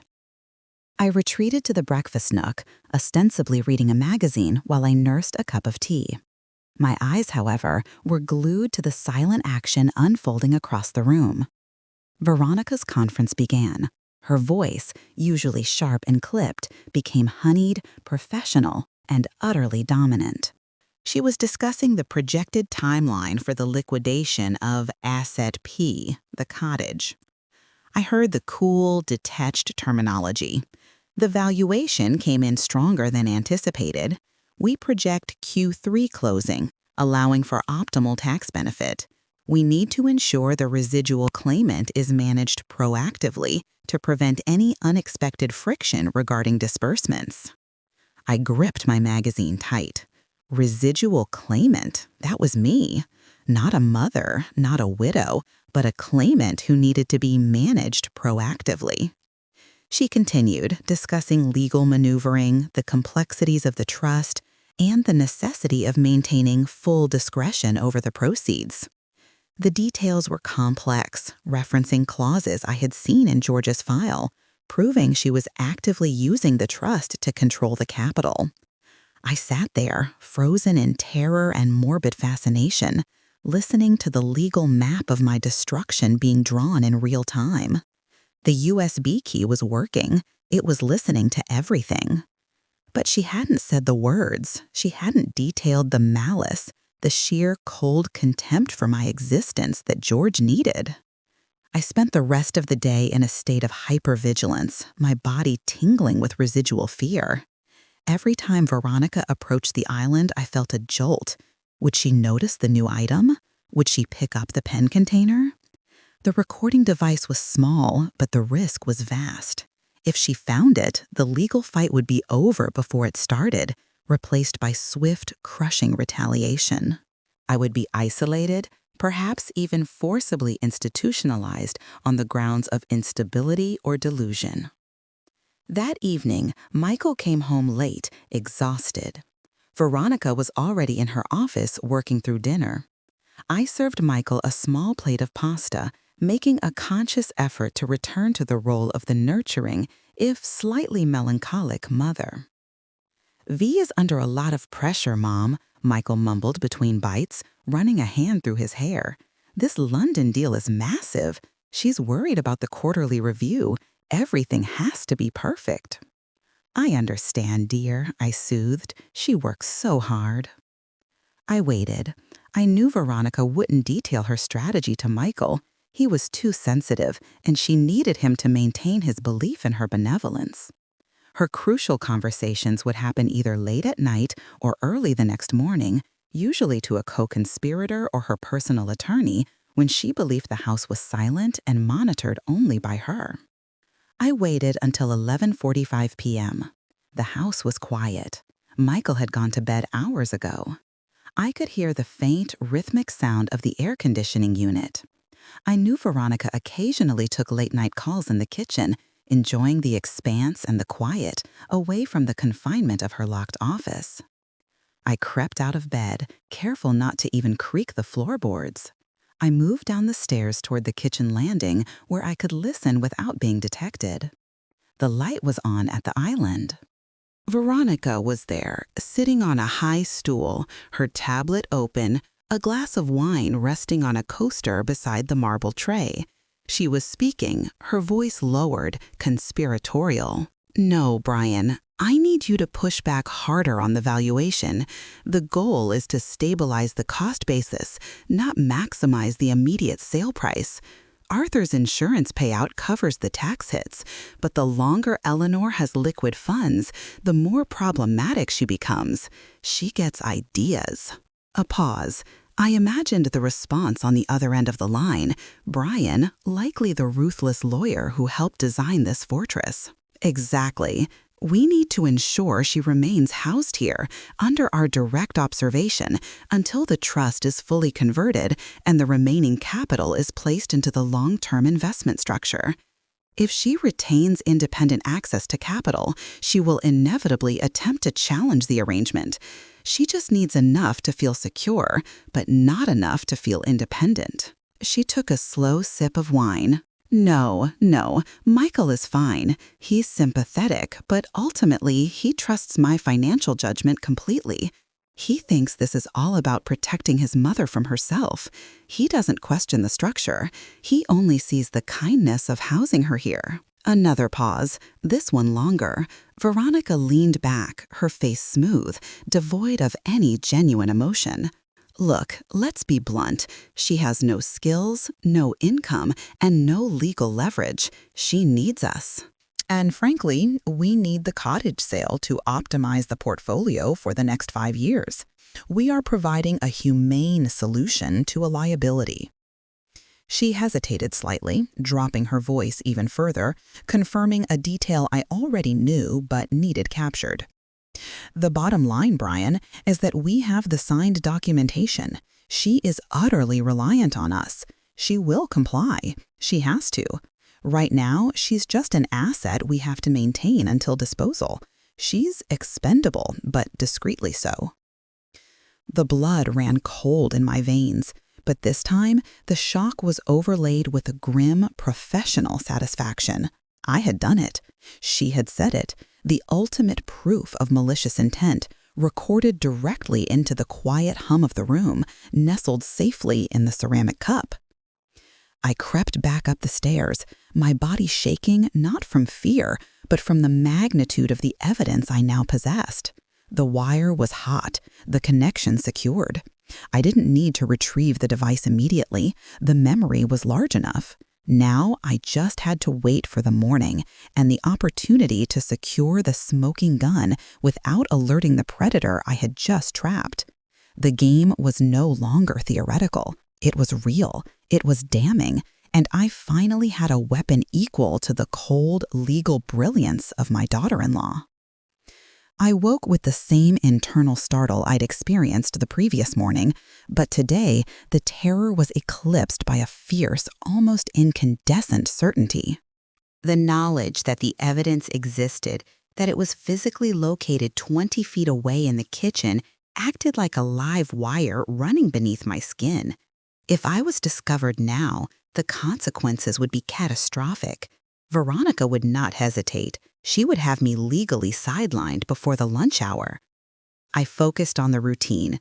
Routines were the mortar of Veronica's life, and therefore they were my shield. I listened. Michael's alarm went off at 6:45 a.m., followed by the clatter of him fumbling for the snooze button.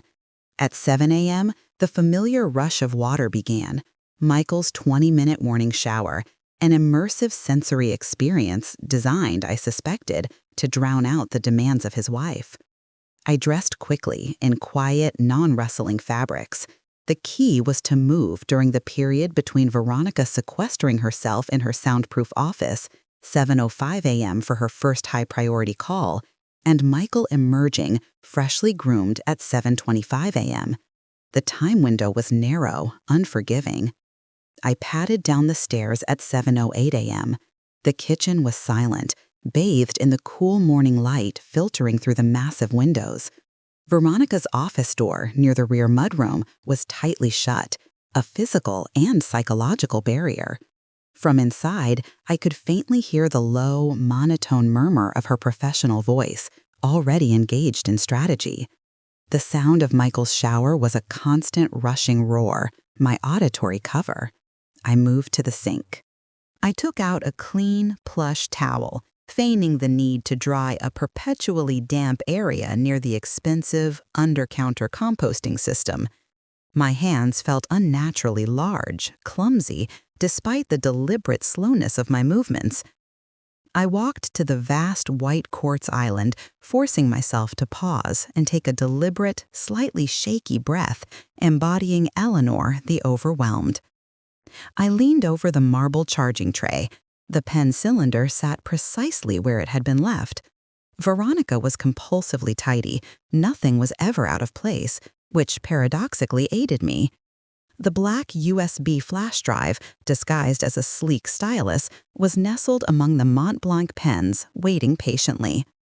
I reached out, grasping the heavy ceramic cup with my right hand, studying it. With my left, I pretended to wipe a minute speck of coffee from the quartz near the container's base. It was a fluid, practiced motion. As I wiped, I nudged the flash drive with a single fingertip, lifting it just enough to pinch it between my thumb and index finger. The drive was cool and slick.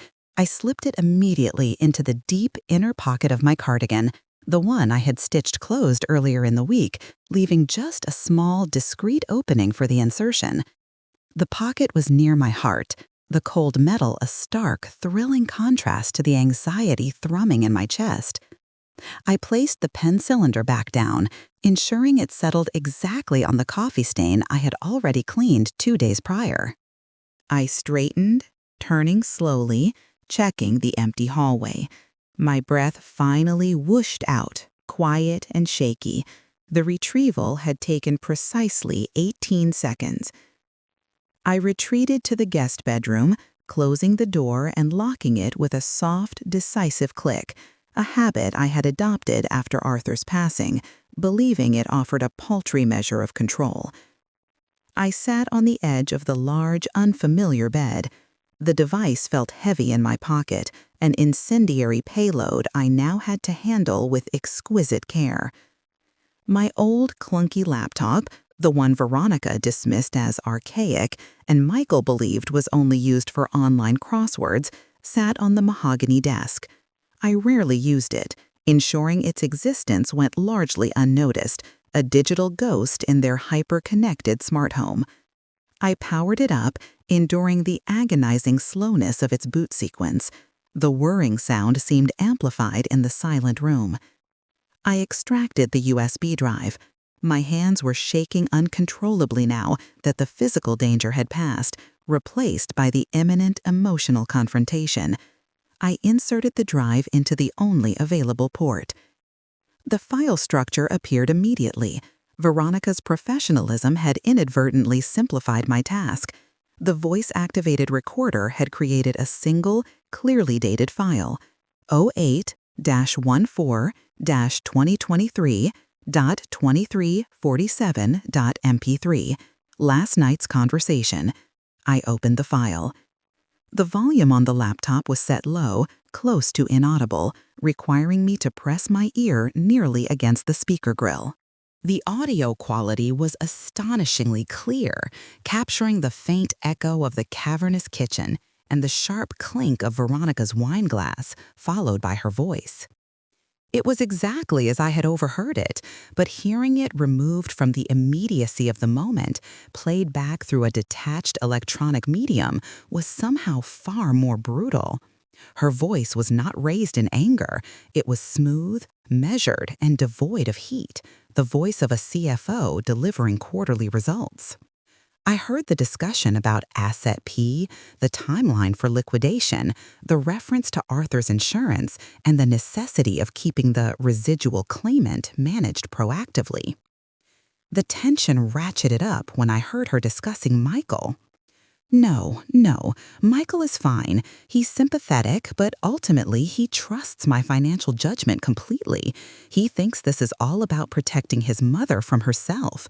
He doesn't question the structure. He only sees the kindness of housing her here.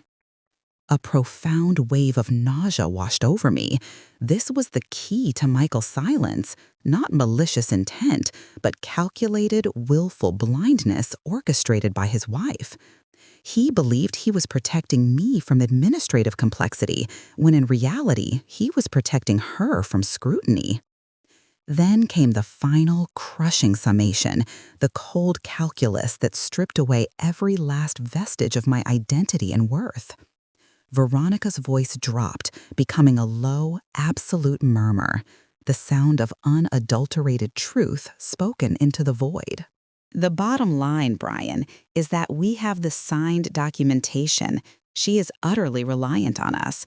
She will comply. She has to. Right now, she's just an asset we have to maintain until disposal. She's expendable, but discreetly so. The word hung in the air. Expendable. The sound file ended. The guest room was silent, save for the faint whirring of the laptop fan. I did not cry. Grief and shock had been replaced by a crystalline clarity, a cold, hard anger that settled deep within my bones. The words were not hyperbole. They were a corporate definition of my life. I was a resource to be optimized, managed, and eventually disposed of once my usefulness, my collateral value, was extracted. I pulled back from the screen, my entire body rigid. This was more than enough. This was proof of undue influence, of malicious intent, of a concerted plot to leverage my grief and legal incompetence for their financial gain.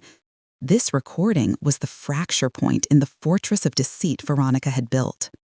I immediately created 3 digital copies of the file, one saved to the laptop's encrypted drive, one transferred to a second hidden memory card I carried, and one uploaded to a secure, password-protective cloud account I had created using a public library connection weeks ago, using an email address that existed solely for George.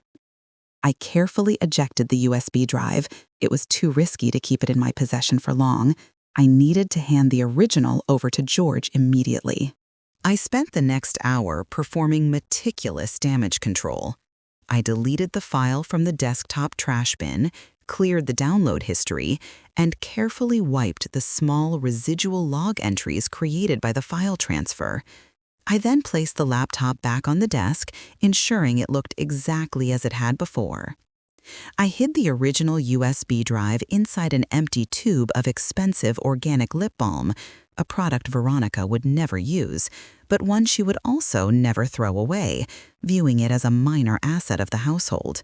It sat discreetly among my toiletries, a silent, damning witness to my degradation. The rage, however, was not silent. It simmered beneath the surface, giving me a terrifying, intoxicating focus. I was no longer the grieving widow. I was a claimant with proof of fraud. I looked at my reflection in the dark window of the room. The woman staring back was pale, drawn, but the eyes were different, sharp, alert, and wholly unforgiving. The invisibility that had been my greatest vulnerability was now my greatest weapon. I had the evidence. Now I had to ensure George receive it without Veronica sensing a disturbance in the carefully controlled atmosphere of her home. The need for a covert meeting had just become a matter of existential urgency. If Veronica decided to clean out my lip balm drawer before I could escape, the entire plan would dissolve into accusation and counter-accusation. I had been designated expendable. I stood up, walked to the locked door, and unlocked it, walking out of the room with a renewed, grim purpose. The time for compliance was over. The time for the counterattack was now. The day felt long, stretched thin by a waiting that bordered on hallucination. Every passing minute in Veronica's pristine, silent house was a minute the evidence was aging, a minute the risk of discovery increased.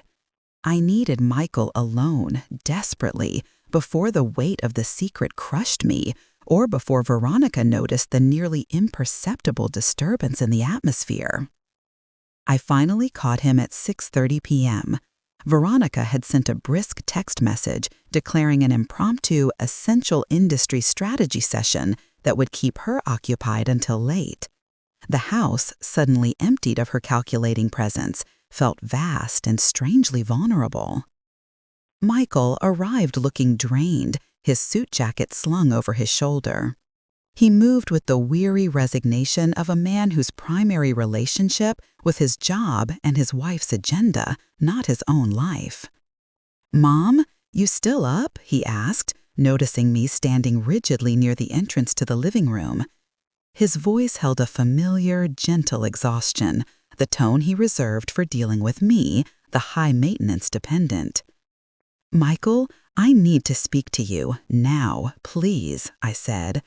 My voice was low, stripped of emotion. It sounded more like a command than a plea, startling him. He dropped the jacket onto the antique bench and frowned. Okay. Just let me pour a drink. It's been a day." "No," I insisted, stepping closer, blocking his path toward the liquor cabinet. "Before the drink, before you put the day away. This cannot wait." He sighed, running a hand over his carefully styled hair. He looked instantly defensive, bracing himself for the inevitable discussion about the cottage or my failure to integrate. "Mom, if this is about the trust structure again, V and I have gone over it 100 times. It's sound. It's the safest, most tax-efficient way." "It is about the trust structure, Michael," I interrupted, the words clipped and precise. "It's about what that structure means for me and what your wife truly believes about me." I had the laptop with me, sitting open and charged on the small, rarely used card table tucked near the window, a strange location that made the meeting feel illicit, like a clandestine poker game. I walked over and gestured to the chair opposite. He sat reluctantly, his arms crossed tight against his chest. "Eleanor, look, I know you're still grieving, and I know this legal complexity is hard, especially since Dad handled everything, but you have to trust us. We are doing this to protect you from the burden. We love you." The platitude of love, delivered like a corporate disclaimer, ignited the cold fury in my gut. You don't protect someone by calling them a liability, Michael. He blinked, taken aback by the blunt accusation. "A what? Who said that?" V uses terms like residual asset or stakeholder management. It's just jargon, Mom. That's her field. "Yes, jargon," I agreed, leaning forward, holding his gaze steadily. "Jargon used to obscure human cruelty. I want you to listen to the jargon, Michael, and I want you to tell me honestly who Veronica sees when she looks at your mother." I reached down and clicked the file. I had edited the recording down, cutting out the preamble and leaving only the most damning segments, ensuring no time for Michael to rationalize or tune out.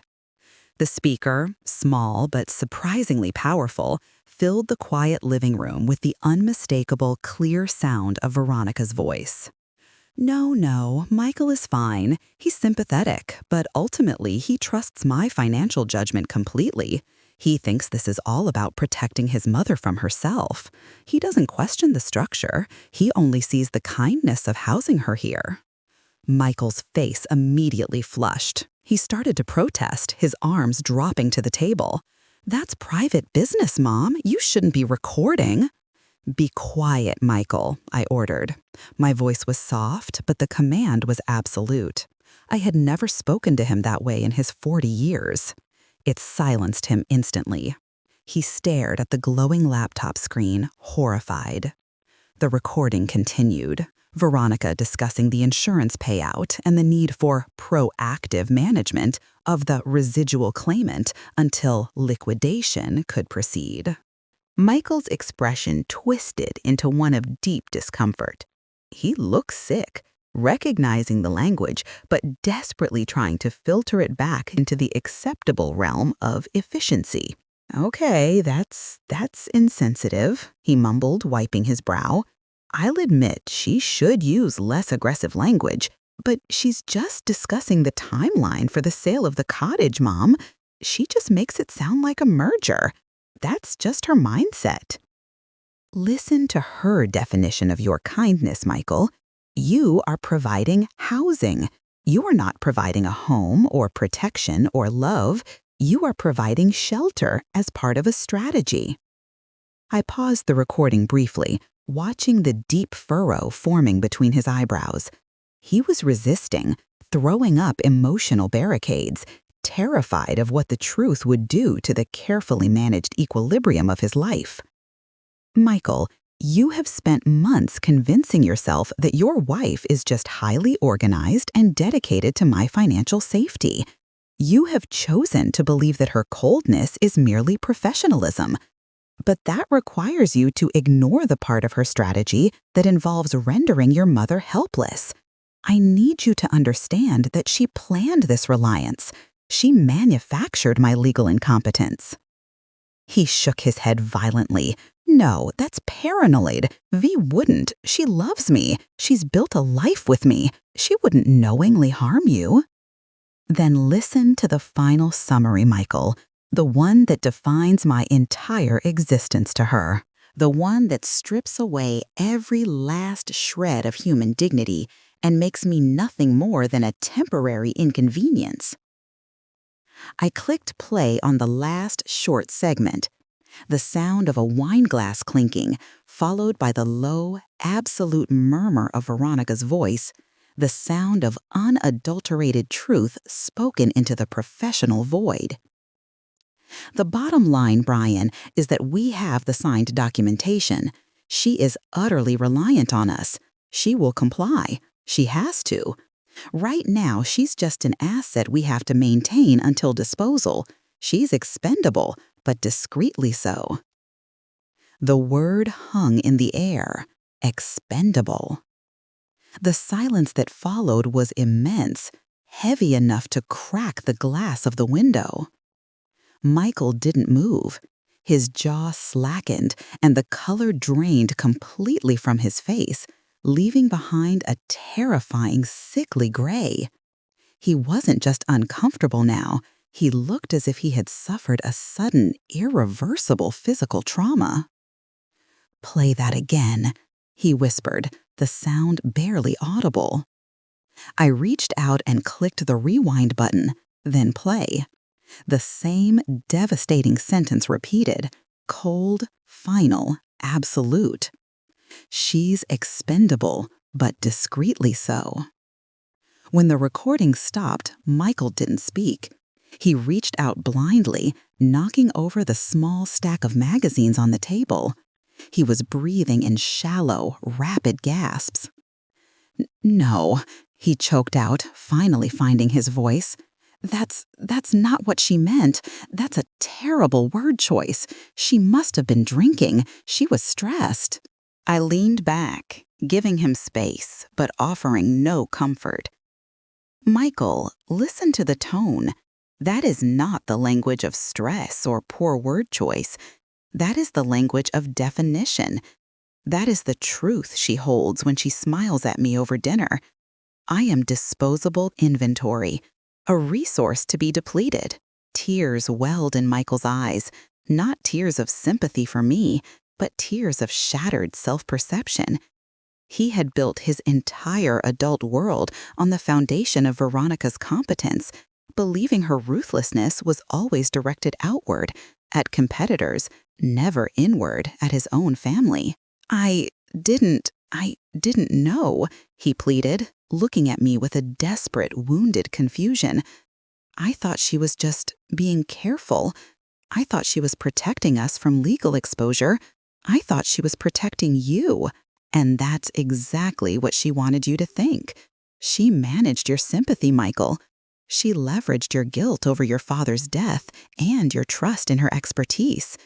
She created the structure of reliance, and you walked right into it because it was easier than dealing with my grief and the complexity yourself." The accusation of his willful negligence was the final cut. He stared down at his hands, trembling. He realized the depth of his failure. He hadn't just neglected my finances. He had actively assisted in my isolation and degradation. "She knew I was worried about you, about Dad handling everything. She said the trust was the only way to ensure I wasn't held liable if something went wrong with the cottage sale later. She made it sound like she was protecting my future with her."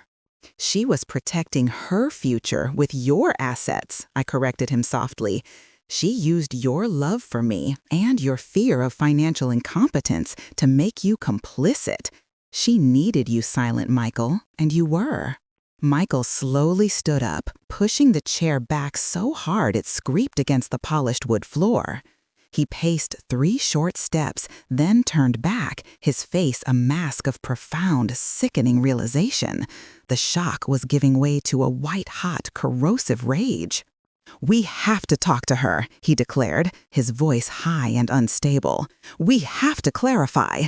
I will tell her that language is unacceptable. She has to apologize." I shook my head slowly, firmly. "No, that is what she expects. A fight, an apology, and a strategic retreat to a slightly less offensive position. Michael, she is not incompetent. She is calculated. We do not engage with her on her terms." I looked him directly in the eye, forcing him to absorb the seriousness of the position. "I have this evidence. My lawyer, George, has already received copies. This recording proves malicious intent and undue influence, which can challenge the trust structure entirely. But it only works if you stop being her protector." Michael stared at the small, dark laptop on the card table, the incendiary device that had just blown up his reality. "If I challenge her, if I align with you," he swallowed hard, the implications of divorce, financial ruin, and moral collapse washing over him. "I lose everything." "You already lost everything, Michael. She simply hasn't cashed out yet. You lost your ethical compass, your role as my protector, and your own identity, all in exchange for her perceived competence. If you side with me, you reclaim your mother and your integrity.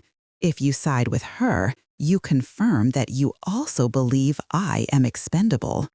He sank back into the chair, the fight completely gone, replaced by devastation.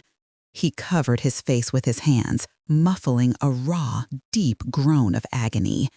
He was facing the end of his marriage, the end of the life he thought he had built, and the crushing knowledge that he had been a willing pawn in his mother's betrayal. "What do I do, Mom?" he finally asked, his voice cracking, the polished facade of the successful, modern man finally shattered. revealing the lost boy beneath. "Tell me what you need." I allowed a moment of silence to pass, letting him sit in the chasm of his guilt. "I need you to be invisible for the next 72 hours. I need you to act precisely as you have been, compliant, tired, and trusting of your wife. And then, Michael, I need you to stand by me when the lawyers serve the papers. You have to choose your wife's betrayal or your mother's life." He lifted his head, his eyes red and wet. He looked at the laptop, then at me. The fear was still there, but beneath it, a nascent anger, directed at the woman who had made him betray the person he should have protected most. "I choose you, Mom," he whispered, the declaration heavy with the weight of the life he was simultaneously ending and saving. "But when she finds out, she will destroy me." "She will try," I agreed, rising from my chair. The cold rage in me felt like a protective shell.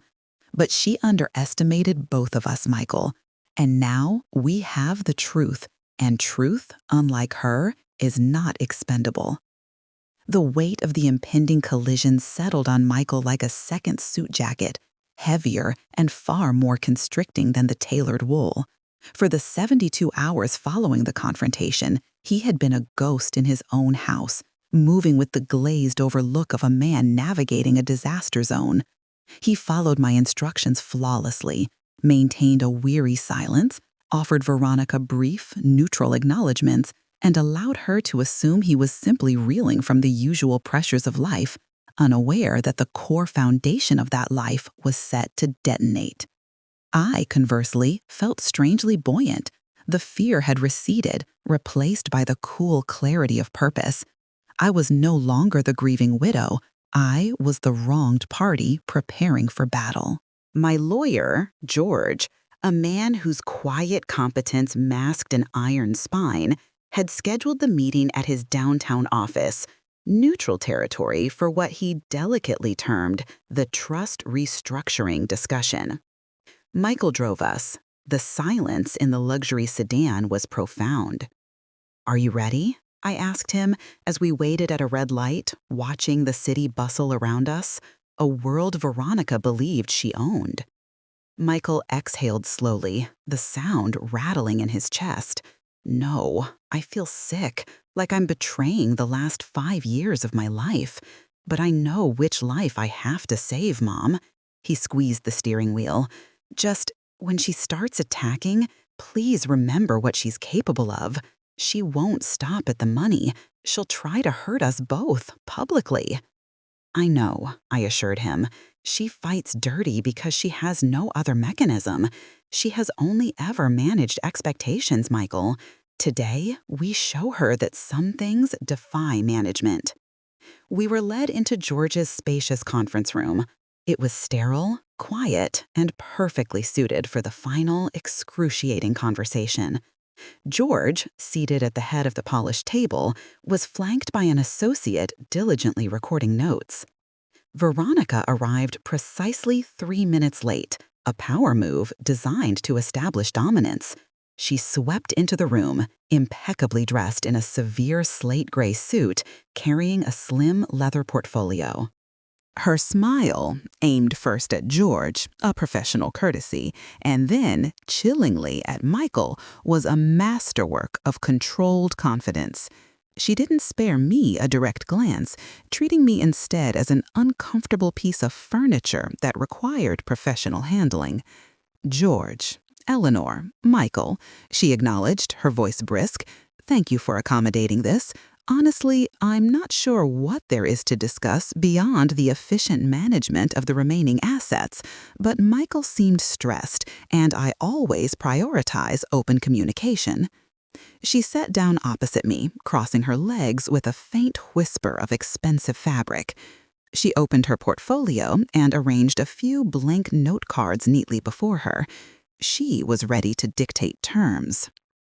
George waited until the door closed. He didn't offer coffee or pleasantries. "Veronica," George began, his voice dry and professional, Eleanor has retained me to address serious concerns regarding the Arthur Vance Family Trust, specifically the question of undue influence, disclosure, and fiduciary duty related to her property and long-term care. Veronica laughed, a small, sharp theatrical sound. Undue influence? George, with respect, Ellie signed those documents freely. We structured the trust to protect her from tax liability, and Michael and I were named co-trustees purely for administrative efficiency. She's simply upset about the cottage sale. It's an emotional objection, not a legal one. On the contrary, Veronica, George countered calmly, sliding 2 thick files across the table toward her. It is definitively a legal objection. As of 9 a.m. this morning, we have filed a motion challenging the trust structure based on malicious intent and demonstrable lack of informed consent. Veronica picked up the documents, her sharp eyes scanning the titles, temporary injunction and motion to dissolve. Her perfectly composed expression flickered for the first time. An injunction, she said, her voice dropping, edged with disbelief. You've frozen the sale of the Mystic Cove property? On what grounds?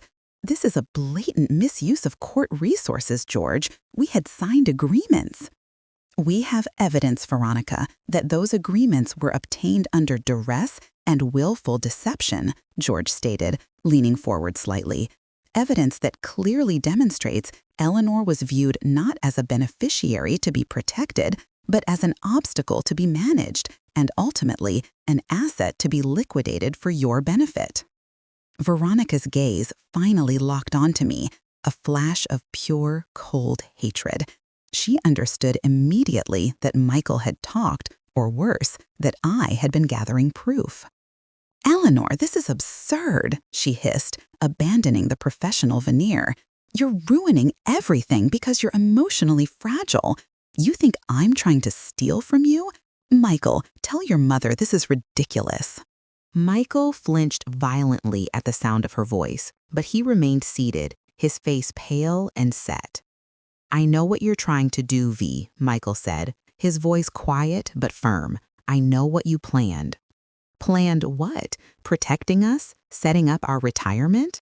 Veronica turned her full manipulative focus onto her husband, trying to draw him back into the web of shared aspiration. Darling, she's grieving. She's isolated. She's listening to bad counsel. Don't let her destroy our life because she's feeling useless. I was feeling useless because you made me that way, Veronica, I interjected, my voice steady. You engineered my dependency.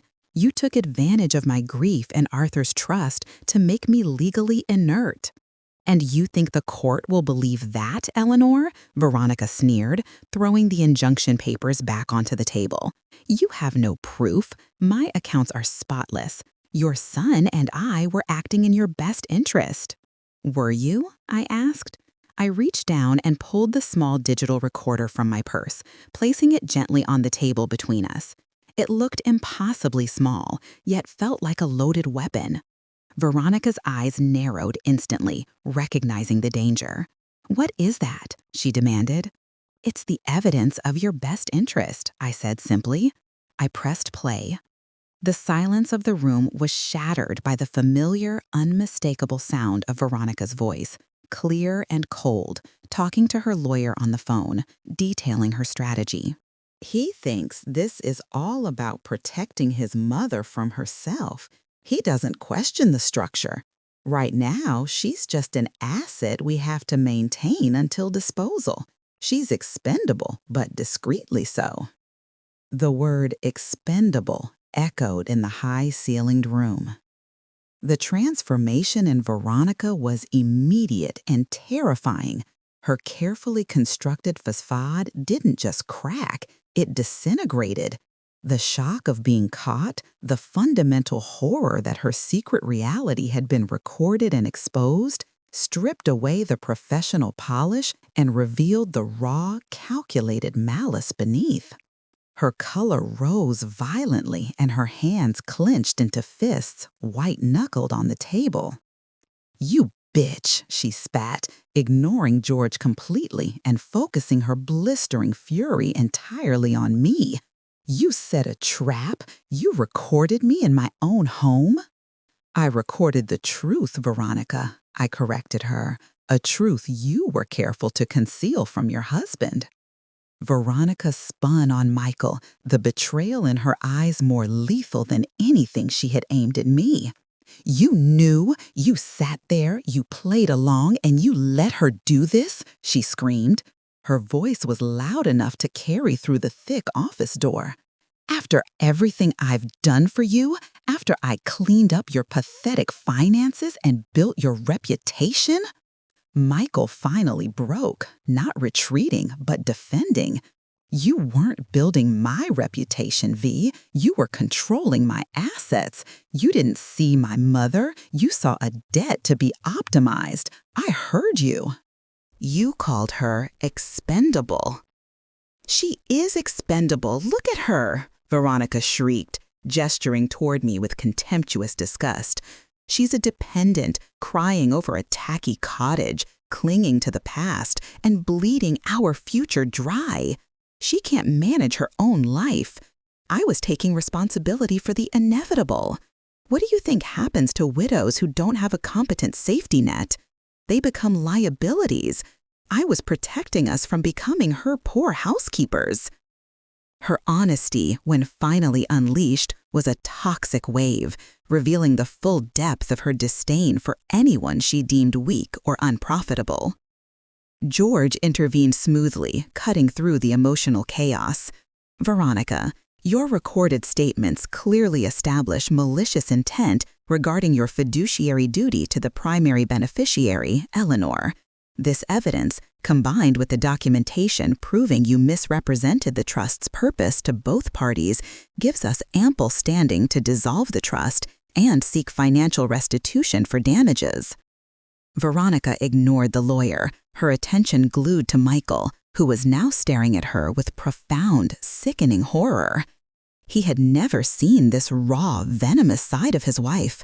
The truth was far worse than the recording suggested. You chose her?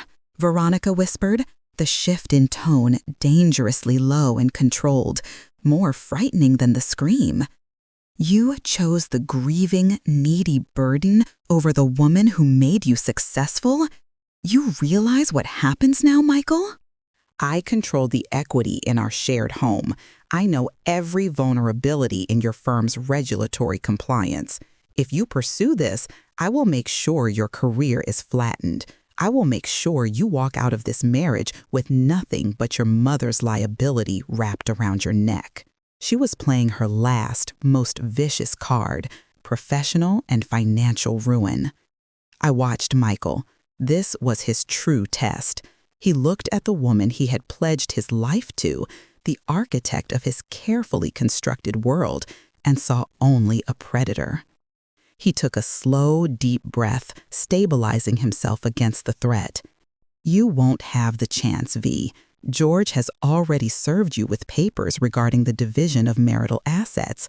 I'm done being managed by you. I'm done being complicit. Veronica rose from the table, scraping her chair back. Her eyes were glittering with unshed tears of rage, not remorse, but wounded pride. Her face, usually so perfectly smooth, was contorted with the realization of total, unexpected defeat. She looked at me one last time, a look of pure, concentrated fury. You think you've won, Eleanor? You've just started a war, and you have no idea how expensive it will be for you both.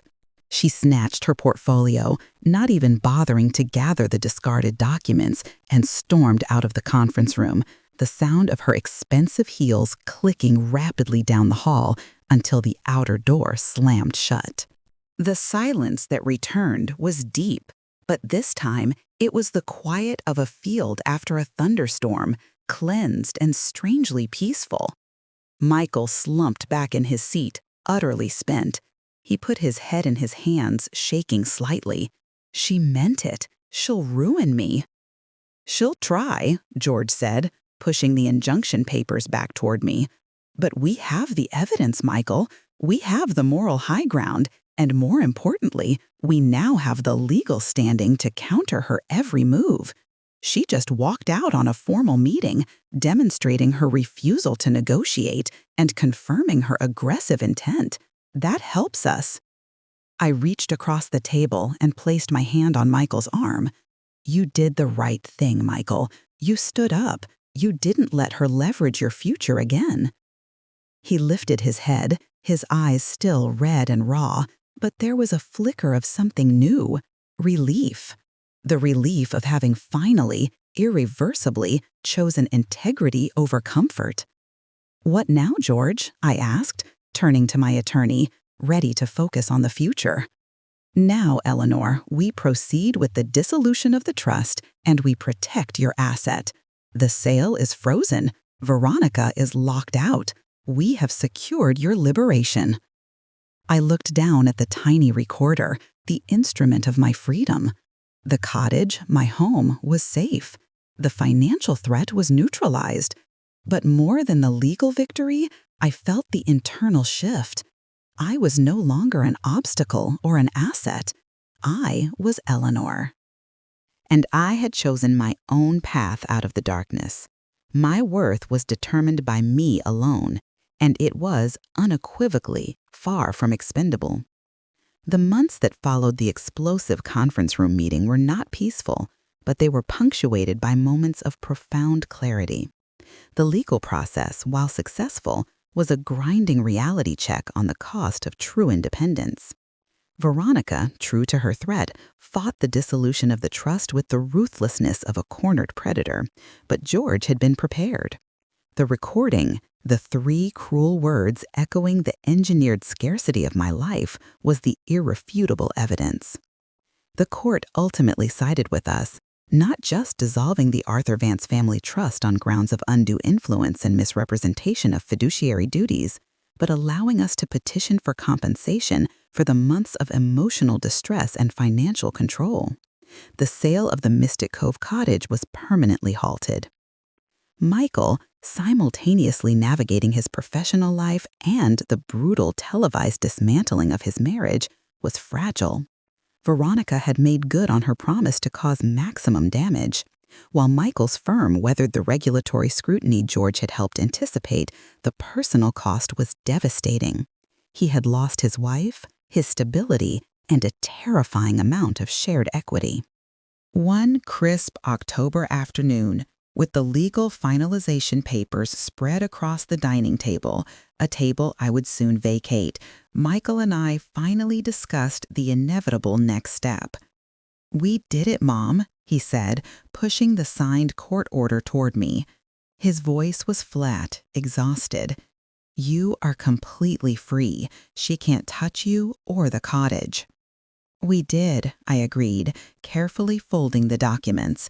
"And you, Michael, you saved both of us. You stood up when it was hardest." He looked away, staring out the window at the familiar street.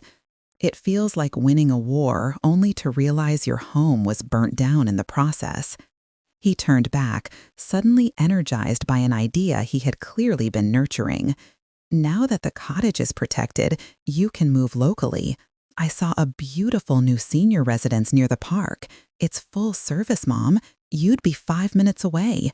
We could have dinner twice a week, and I could finally feel like I'm looking after you the way I should have been." I recognized the offer immediately. It was rooted in love, but also in profound guilt and the desperate need to reestablish a protective role. He wanted to keep me close, a tangible sign that he hadn't fully failed Arthur. I reached across the table and took his hand, the familiarity of his palm against mine bringing a lump to my throat. "No, Michael," I said gently, "I won't be moving 5 minutes away."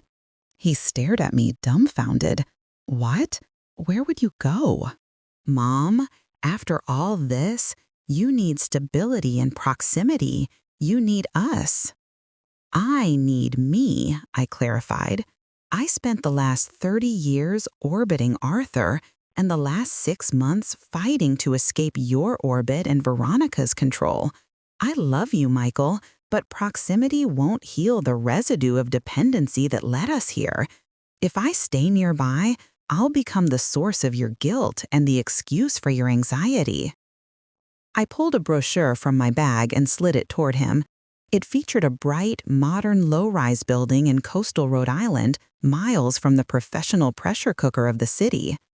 I called Patricia, remember? Arthur's cousin, the retired English teacher. She's a few towns over. I found a small, sunny condo, 2 bedrooms, a balcony that catches the morning light, and crucially, an underground parking spot that is exclusively mine. I smiled slightly. No shared driveways, no unspoken rules, no performance. Michael read the address, his face a mixture of hurt and dawning understanding. "You're leaving?" "I'm starting over," I corrected him. "I'm choosing a life where I am the principal resident, not the managed liability." Veronica was right about one thing, Michael, though she was right for the wrong reasons. If I don't define my own value, someone else will define it for me, and they will always define it downward. I explained my plan. I would sell the Mystic Cove cottage, not the rushed, clandestine sale Veronica had orchestrated, but a thoughtful, private one, maximizing the return. That money would fund this new chapter, ensuring I would never again be reliant on the whims or asset management strategies of others. The goodbye was bittersweet. Michael finally understood that this distance was essential for both our recoveries. He needed space to rebuild his life without the shadow of his mother's trauma looming, and I needed the autonomy that only physical separation could provide. Weeks later, the deed was signed, the wires were transferred, and the Mystic Cove cottage became history. I felt a sharp pang of loss, the final severing of ties to Arthur, but it was quickly overshadowed by the exhilarating sense of movement and possibility. The cottage had been a beautiful cage. The proceeds were the key to my escape. The condo was small, immaculate, and utterly silent, save for the sounds I chose to invite in.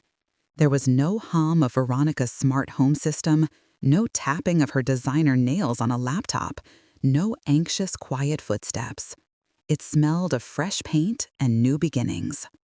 I spent the first 2 weeks unpacking and hanging the few things I had chosen to save. The watercolors Arthur had always hated, the heavy linen curtains I loved, and the small, battered cedar chest from my childhood. I arranged my books, not in the orderly, alphabetized way Veronica insisted on, but by color and mood.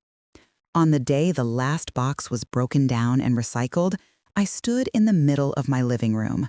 The afternoon sun poured across the polished wood floor, warming my face. I wore a simple cardigan and jeans, clothing chosen purely for comfort, not presentation. I walked to the kitchen and pulled out the old silver teacup I had retrieved from the house, the one I had hidden the recorder near. I filled it with hot water, poured in a bag of lavender tea, and carried it back to the balcony. The air was cool but clean, carrying the distant scent of the ocean. I sat down in the canvas deck chair. The silence was perfect. It was the sound of my own internal compass spinning freely. I thought back to the moment I had overheard Veronica's words. "She's expendable, but discreetly so." The calculation, the cold dismissal of a 60-year life, the arrogance of believing she had the authority to assign my worth. I lifted the teacup, inhaling the herbal steam, and felt not the lingering sting of the insult, but the hard-won strength of the counterargument. My life was a complex, undulating tapestry woven from grief, resilience, and now fierce independence. It contained the love I shared with Arthur, the pain of betrayal, and the joy of reclaiming my own narrative. It was messy, it was valuable, and it was entirely, spectacularly mine. I took a slow sip of tea, the heat settling pleasantly in my chest. I was safe. I was financially secure. I was surrounded by light. And tomorrow, I was meeting Patricia for lunch at a cafe by the water. Eleanor Vance, the woman who had been called expendable. I placed the teacup carefully on the railing and smiled, a deep, satisfied expression that started in my soul and reached my eyes. I was the architect of my own future now, and I was completely, beautifully indispensable.